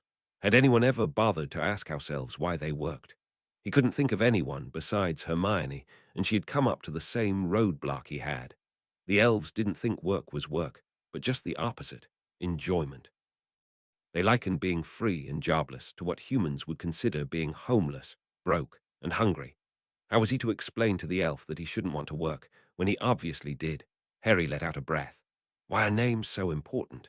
I noticed that all the Potter elves I've met so far seem to be named after plants. Darby answered, once more returning to tidying the room. Elves name their littles to be similar to their ancestors always, to keep the memory alive and give luck. In my family, great-great-great-uncle Lilaby saved his master Eridanus Malfoy from muggles, burning them in fire until he was taken down by 7 arrows. This gave Master Malfoy time to flee with his family. Darby is honored to share part of his name. Darby's 2 uncles are Grubby and Narby, and my sister is Kilby, and my mother is Loney, and my father is Vilby. Harry only smiled at the influx of information. Do you miss them, your family? Darby shifted, then shook his head, large ears flapping. Darby's family is honored to have another personal elf in the family, even if bound to another master's house. Harry hummed, thinking it over. Then what happens if you marry an elf from another house? To your children? Darby, oddly enough, flushed. Only with master's permission can Darby join with an elf from master's house. Any little ones will go to the matriarch's house, and named for the mother's ancestors. Harry stared blankly, then felt it click with an almost audible snap. Of course, Darby had been mooning over Blossom for a good year or more, and Harry had never even given thought to it. He cleared his throat, making a nonchalant gesture with his hand. I wouldn't tell anyone who they can and can't marry. Not my business. He saw the light begin to shine in Darby's eyes and turned away before he laughed. Anyway, I think I'm going to turn in. Let Remus know if he's here. I won't be down for breakfast in the morning. Darby bowed once, then disappeared with a whoosh of air. Sirius grinned fiercely, taking the small lump of metal that Hannah had given him. With the barest flick of his wand, he transfigured it into an elaborate silver vase, grinning when the woman flushed slightly as he handed it back. Next to her, another muggle, Albert, rolled his eyes and lifted up another lump of metal. Can you do metal to flesh? This had been the task for the last hour, giving him the same metal lumps and asking for various transfigurations, before carting them away to test for something Sirius couldn't pronounce. He shrugged, and without bothering to take the lump, transfigured the metal into a squirming, very much alive mouse. Albert shrieked, his graying hair flying as he jumped back, the mouse making a break for freedom and scurrying across the floor. Sirius laughed and petrified the mouse with a quick spell. While Albert sniffed and the other muggles standing around laughed, Hannah reached out and tugged on the sleeve of his robe. How about sizes? Sirius turned back, lifting an eyebrow. Hannah continued, stepping a bit away from the others who were busy writing something on their ever-present clipboards. Can you change this lump? She reached in her pocket and handed it over. Into, say, a wall. Sirius frowned, then shrugged as he looked over the metal. It was roughly rectangular already. Sure. He stepped back, tossing the metal onto the floor with a crack. Then he lifted his pale wand in a counter-spiral, before with 2 sharp flicks he intoned the spell, the tip taking on an icy blue glow. Engorgio. The small piece of metal began to grow and swell, quickly becoming a good meter thick and 2 tall. Sirius observed it, before turning back to Hannah as she stared at it with wide eyes. Simple engorgement charm to make it larger, though you have to be careful not to expand it too far or it can pop. Then with a few more spells, I can change the shape, texture, whatnot. Not preferable for wall building, though, as it takes quite a bit out of you. Sirius could feel that exhaustion already creeping in at the edges from the spell casting he had been doing that day. Hannah nodded quickly, tilted her head, then bit her lip. Can you, use something like that as a shield? Sirius frowned.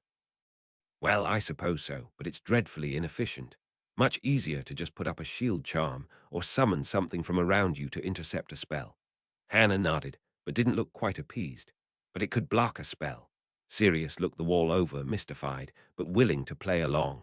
He quickly flicked his wand in a nonverbal combination he had been fond of as an aura. One twist for Petrificus Totalis, two twirls for Immobulus, and a third flick for Incarcerus. If the suspect was still running free after having 3 different types of binding spells cast at once, then he or she was either very skilled at dueling or lucky at dodging.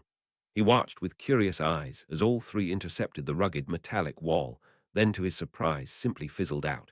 Sirius narrowed his eyes, walking forward to touch the wall. Beside him, Hannah scratched furiously on her pad of paper before looking up with smiling eyes at the wall. I guess that answers that question. Sirius only frowned further. Not really. Hannah glanced over at him, violet blue eyes wide with curiosity. What do you mean? Sirius flexed his fingers around his wand as he thought.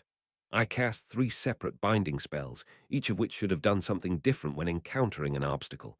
Petrificus Totalis should have bounced off, and Immobulus should have shattered, or at least dented, the object. Incarcerus should have still wrapped it in ropes, even at its size. Odd. Hannah shrugged, then tugged him over, her hand warm against his. You said yourself you were tired. We will try it again some other time. Now, before you get too burned out, I was really wondering if— Sirius let the words wash over him with half an ear, straightening.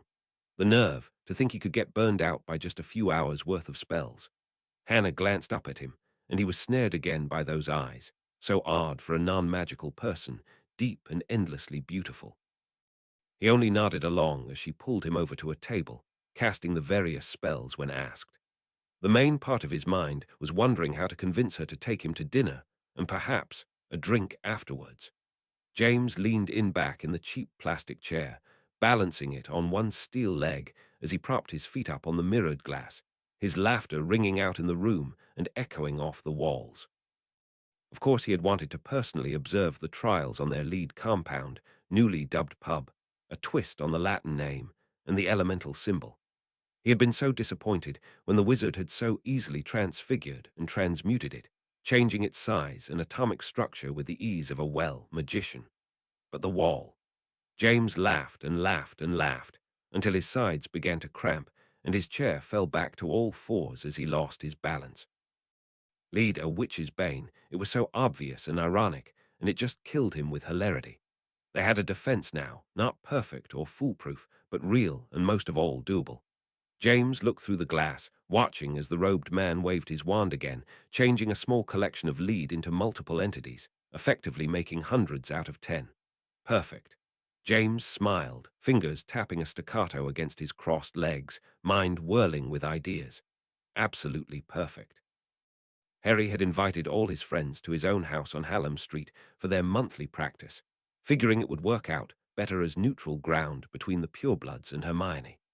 As it was, the time was passed quickly, sharing spell ideas and moaning over homework, with the exception of Hermione, who boldly announced that she had already finished hers. Neville was excited about the new plants they would be learning in herbology, while Blaise and Draco argued over the upcoming charms being too easy. Trouble, Harry began, looking beside him at Hermione as he watched his friends argue. With having an advanced study group is that much of the material is going to be easy. Hermione sniffed. That just gives us more time to improve. Harry glanced at Neville, who had wandered over and left the argument. How much can you possibly improve on the basics? Neville smiled guilelessly. That's probably what they said to Dumbledore about dragon blood. Harry laughed, shaking his head, and Hermione grinned. Exactly. At the sounds of laughter, Draco and Blaise both turned toward them with identical scowls. Harry raised his hands in defense. Don't look at me. Neville was just saying how one can never be done with the basics. As the 2 Slytherins turned to the Gryffindor, taking attention off him for the moment, Hermione elbowed him in the side and leaned over to whisper in his ear. I thought this next time I might come over earlier in the day. Would that be all right? Harry watched her for a long minute, then nodded. She smiled brilliantly. Great. Remus flew for the 6th time that week, directly meeting the glare of Severus Snape. The dour man gestured towards an end table where a cup sat steaming.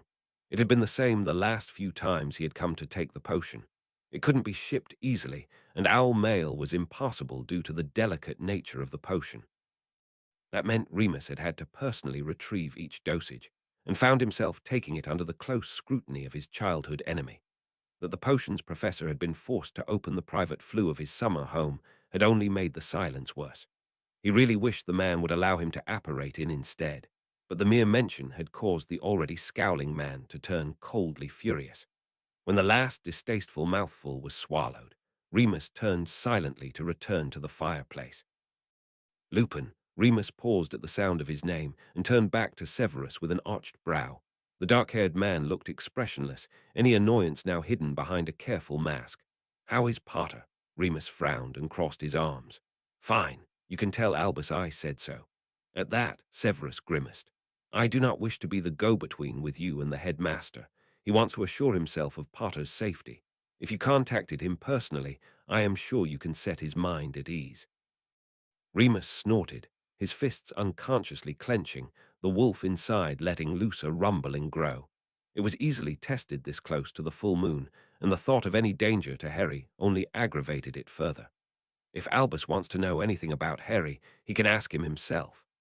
Remus took another few steps to the fireplace, grabbing a fistful of green flue powder from an ornate vase. He had hoped that you, as Potter's tutor and a member of the Order, would be more willing to help us keep track of his well-being. "Us, Severus?" Remus questioned, casting a glance over his shoulder to see Severus flinch.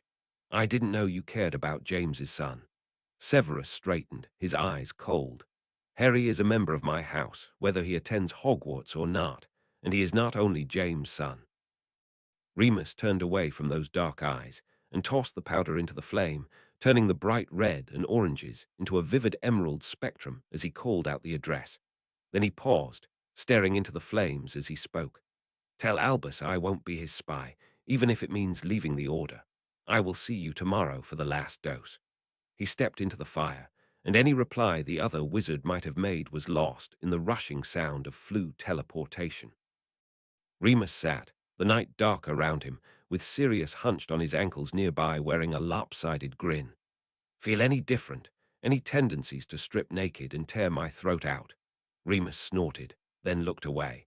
It was the night of the full moon, and earlier in the evening Harry had taken them both somewhere completely different in the forest, far away from the castle and the ritual circle. The forbidden forest extended for thousands of acres around Hogwarts, and the area they were in would take the wolf longer than one night to traverse to reach any sort of civilization. Harry had said he hoped the distance would put Remus at ease, along with the wolfsbane, but he was no fool.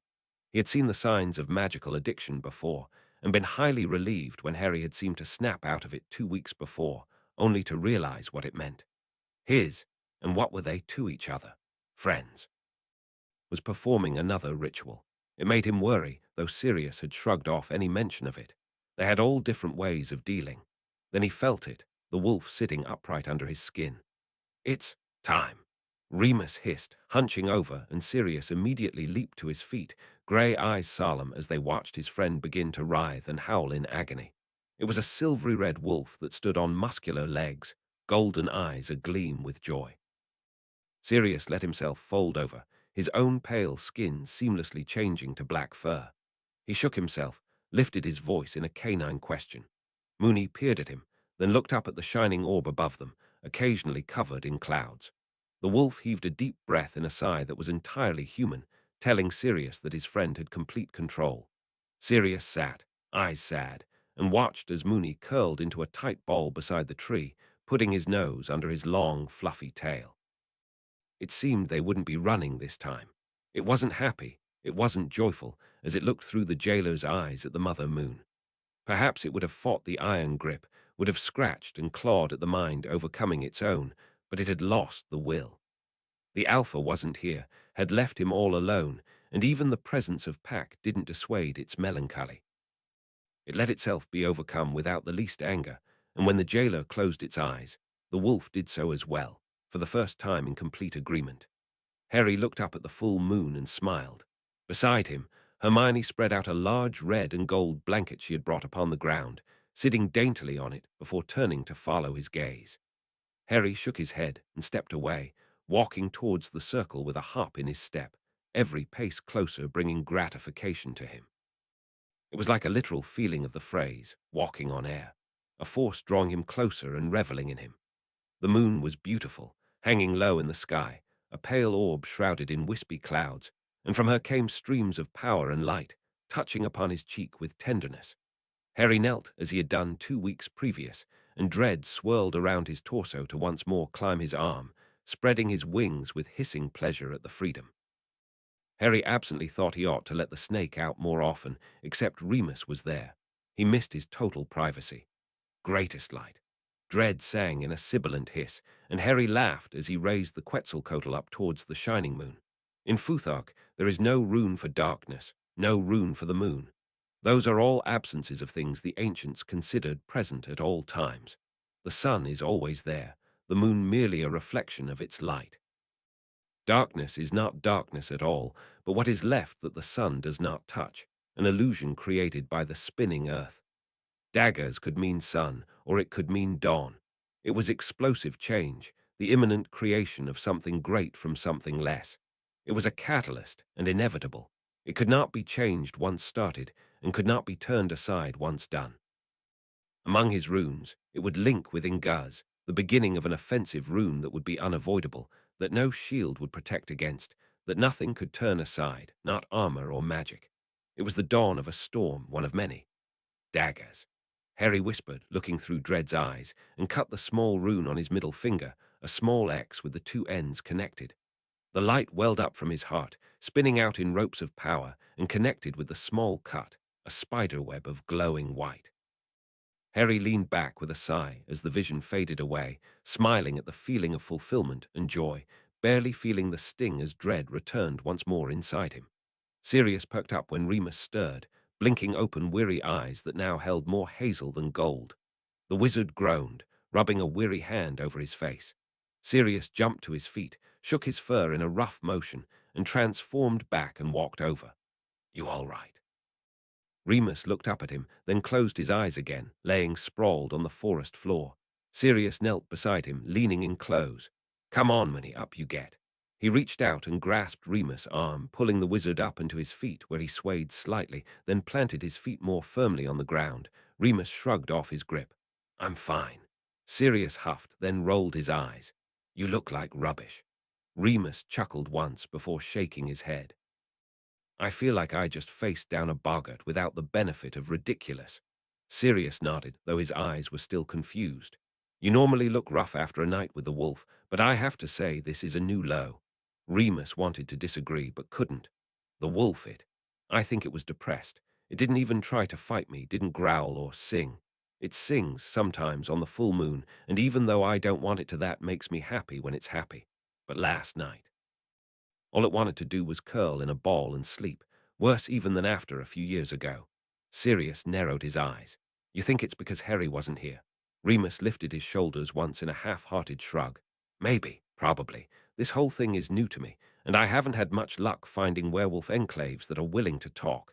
Any infected of Fenris is taboo in their minds, and for good reason." Sirius looped a lanky arm around Remus's shoulder and squeezed. "Buck up. Let's go back to my place and torture Creature a bit before a nice breakfast." Remus snorted out a laugh, leaning into the hold, and let the wizard apparate them both away. Hermione bounded down the stairs 2 at a time. At the bottom, Draco Malfoy looked up with pleading eyes as her father, dressed in his white work coat, was in the middle of grilling the Slytherin about anything he could think up. "So, you have no siblings?" Draco squared his shoulders. "No, sir." The honorary gave her pause, shocked despite herself that the pureblood would have enough respect for a muggle to give it. Draco must have seen it, because his eyes narrowed. Her father continued. "And your grades are good in school?" Hermione, mortified, began to interrupt, but Draco spoke first. "I would be top of the class in most subjects if Hermione hadn't beaten me to them." Her father smiled proudly, and Hermione, her face beginning to flush, quickly spoke before her father could ask something even more intrusive. "Thanks, Dad, for keeping him company. We're just going to go study now." Mr. Granger turned smiling brown eyes on his daughter, then glanced with a bit more warning at Draco before nodding. "I'll be down here, reading the newspaper. if you need anything while your mother's gone." It was a bold hint that her father would be keeping a close ear out for any funny business, and the fact that it was so obvious only made her want to escape faster. "Okay, Dad," she mumbled, before almost dragging Draco up the stairs. She let out a deep breath when they entered the relative privacy of her room and narrowed her eyes at Draco's smirk. "What?" Draco crossed his arms and leaned against the door jamb nonchalantly. "I didn't say anything. You were thinking it." Hermione mumbled, then sat with a grin and continued. "I've read the books. They are fantastic. I mean, I know it's only been a month, but I'm beginning to get the hang of this meditation, and I've started kind of organizing things. I was thinking of a maze, maybe a garden, with different pavers and flowers and plants for memories, with some of the plants magical and venomous, others easy to access. And of course, there would be animals in the garden like rabbits that can run fast and hide in holes. Oh, and birds and insects, things hard to catch or small and unnoticeable." And Draco interrupted her with a wave of his hand. "Sounds like something Longbottom would dream up." Hermione blushed, then scowled. "I think it fits my personality." Draco raised an eyebrow. "That would be pristine and peaceful." Hermione huffed out a breath, then laughed. "Well, what would you suggest then?" Draco tilted his head in contemplation, raising a finger to his chin in mock thought. "Perhaps a prickly thorn-covered ruin, or a—" He looked at her offended face and smirked. "Volcanic mountain." Hermione reached behind her, grabbed a pen, and tossed it at the boy. Draco dodged with a laugh, and it was a sound she had rarely heard while they were at Hogwarts. Carefree and just, well, free. As if a burden that was always there had been set down, for a brief moment. Then it was gone, and Draco's grey eyes were serious. "I was thinking more along the lines of a fortress, thick walls and high towers, surrounded by a forest. I've been working on the beginnings of a wall." Hermione let the subject change. "Sounds like Hogwarts." Draco looked momentarily surprised, then looked away. "They do say Hogwarts is one of the safest places in Britain, and Merlin knows I don't want a place like the Department of Mysteries in my head." Hermione joined in the laughter this time, and smiled. "Nice to know we are at the same point. I was surprised when you owled about meeting. There really aren't any questions I have at this point." Draco glanced around, then took a seat on the bed. Hermione looked at the purple bean bag shoved in a corner, and the thought of the Malfoy heir sitting there like Harry had brought another grin on her face. Draco spoke, still looking around her room. "I just thought we could share any ideas better in person than by owl." Hermione smiled wider. She hadn't expected him to agree so easily to her idea, but now that he had, it seemed he was willing to give it a good shot. "Well, in that case, what do you think about breezes? 'Cause I know we mentioned clouds, but wind is even more insubstantial. Who would expect a memory to be invisible? And if that's the case, then—" The time passed in a volley of conversation, with multiple ideas being brought up and nearly as many being turned down for some reason or another. Hermione found herself leaning forward, eyes alight with excitement, loving the brainstorming activity and all the possibilities that kept popping up into her head. It was wonderful to be on equal footing with someone, and to be met thought for thought by another. She felt the way she imagined a runner would feel, sprinting alongside a partner in a race, easily keeping stride pace by pace. Draco laughed again, that same sound as before, and she noticed the way his eyes lit up with humor, so unlike the dark grins and smirks of their time in school. She was distracted, wondering why it was so, why a pureblood would be more comfortable in a muggle-born's bedroom than the halls of Hogwarts. "Hermione," she flushed, realizing with a start that he had been speaking. "Sorry, I was, daydreaming." She flipped her arm in a helpless gesture, smiling apologetically. Draco smiled, then sighed. "I have to go, it's getting late." Hermione mirrored his frown, then glanced outside and her eyes widened. "It's dark." Draco stood, brushing off invisible lint from his trousers, then simply stood, arms hanging limply at his side. "It was nice talking this over." Hermione nodded slowly and smiled. "Thanks for coming over. It was great." They stood there a moment longer, and Hermione fought down the urge to fidget. Why were things so awkward all of a sudden, when they had been talking so easily moments before? Finally, Draco started out, and Hermione bit her lip and followed at a loss. Was she supposed to say something else? Her father was at the stairs, opening the door for her mom. Draco stood uneasily as she invited him in for dinner, but declined with a polite shake of his head. Hermione watched him leave, still frowning in thought. Remus looked over the documents with a neutral gaze.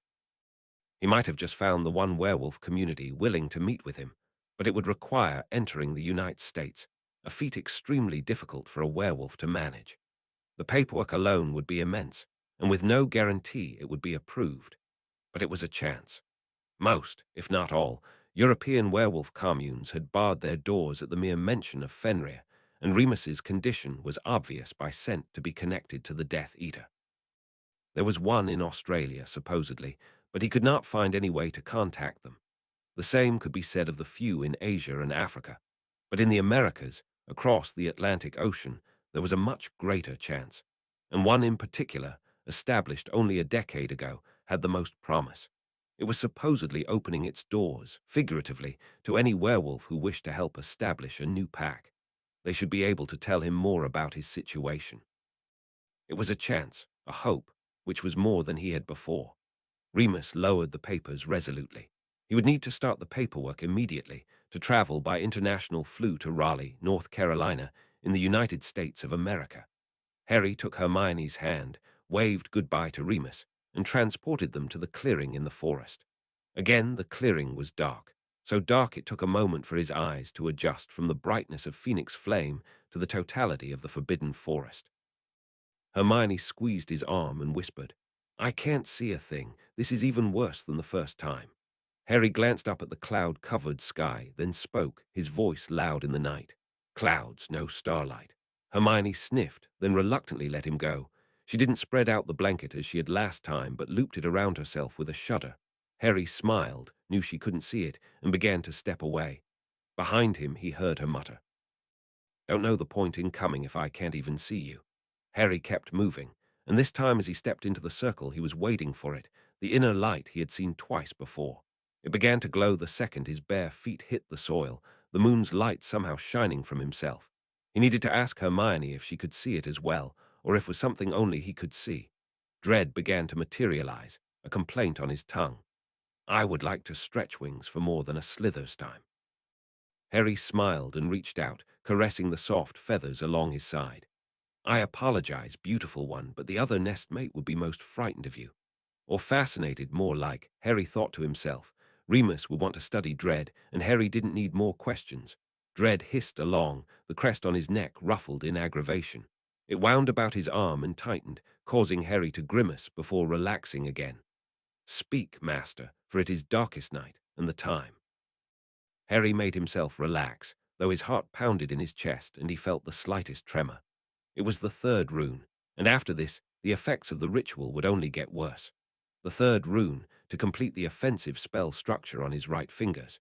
Harry raised his head and looked up, knowing where the moon was though he could not see it, feeling her presence like the cold touch of a dog's wet nose, or a wolf's. Her power reached out to him, waiting to embrace him, waiting to strike. The contradiction didn't bother him as much as it pained him, that inevitableness of fate, his own lack of choice. But he had made the choice years ago, in a clearing much like this, the first step on a path he had had no idea the length of. Dread slithered into the open air, his red and green feathers gleaming eerily in the light cast off from Harry's form. He met the snake's eyes, looked into the slit pupils, and drifted free from himself, becoming the blade. Feathered steel, Harry thought, looking down at himself with wings spread wide, emerald eyes staring blankly up at the dark night sky. Then he watched as his own lips moved to shape the word. Thurisaz. It was breath more than spoken, and Harry saw the magic swell and rise, waiting, waiting, waiting. Zion was the lighting bolt, just as swift and sure and righteous. It was the powerful strike, the hammer that ended lives. Thurisaz was the storm that spawned it, growing and growing every moment in power, chaotic and unpredictable and relentless. Thorisaz, the power of Thyrses, the giants of Norse myth and legend, representing all that was destructive in the world, the ultimate enemy and yet ultimate victory. A storm of energy, of electricity, of power and light bonded together. Giving great fear in troubled times lashed out, fangs bared even as its steel tail struck the index finger of his right hand, the cut both delicate and swift. One quick downward motion for the stem of the rune, then another triangular slash to complete it. And Harry cried out in a long breath as his right hand burned, fire spreading through his veins, his vision blinded by the overwhelming light. It only grew behind his eyelids like an exploding bomb, ever and ever outward, and he had a brief wretched thought of simply lopping the whole thing off, anything to stop it, anything. In a strangled breath, Harry cried out again the name of the rune. Thurasaz. It was a broken sound, like a twig snapped in the woods, but the light abruptly faded, and in its place a faint blue glow began to develop. Harry opened his eyes and simply stared as the force grew, a small storm of electricity, flashing like a muggle police car from blue to white to grey to black again in the night. Harry looked at his arm, feeling numb now as the glow faded, looking at the runes with eyes that still spotted from the brightness of before. Ingaz, allowing for more than one storm to instantaneously develop. Daggers to create the change, to allow the transmutation of lifelight to lightning. And Thurasaz, the trigger rune that invoked the change, that summoned an offensive spell the likes of which could not be found in wand-casting books. A storm of power, able to be cast to places across a battlefield, whose flashing energy would strike and render any who fell prey to it unconscious in an overload of light, growing and growing from the seed that spawned it until summoned back to return to its rune. And connected to them all, Zayin lay on his palm, its rune innocently hiding the power to fatally destroy anything it struck. Harry felt the moisture growing in his eyes and closed them tightly, shaking his head with a growl. He felt empty as the moon's power withdrew, like a glass shattered on the floor, everything it held spilled out forever. Harry! The voice was tentative and whispered. Harry realized with a start that he had completely forgotten his friend. He quickly whipped up his head, standing with a motion so fast Hermione blinked in the low light, wondering if he had simply teleported from one position to the next. Harry wiped his hand against his trouser leg, only a small streak of blood marring its surface. He had sat for a long time then in the circle for Hermione to approach him. "I'm fine. It's all right." "Okay," she whispered back, and he saw her bite her lip in indecision. He stepped out, still feeling detached, and lay a gentle hand on her shoulder. She reached up to grasp his hand with relief, smiling up at him in the darkness. Harry quietly spoke. "I don't feel real." Hermione's eyes widened, their pupils blown wide in the darkness. "Harry, take us home."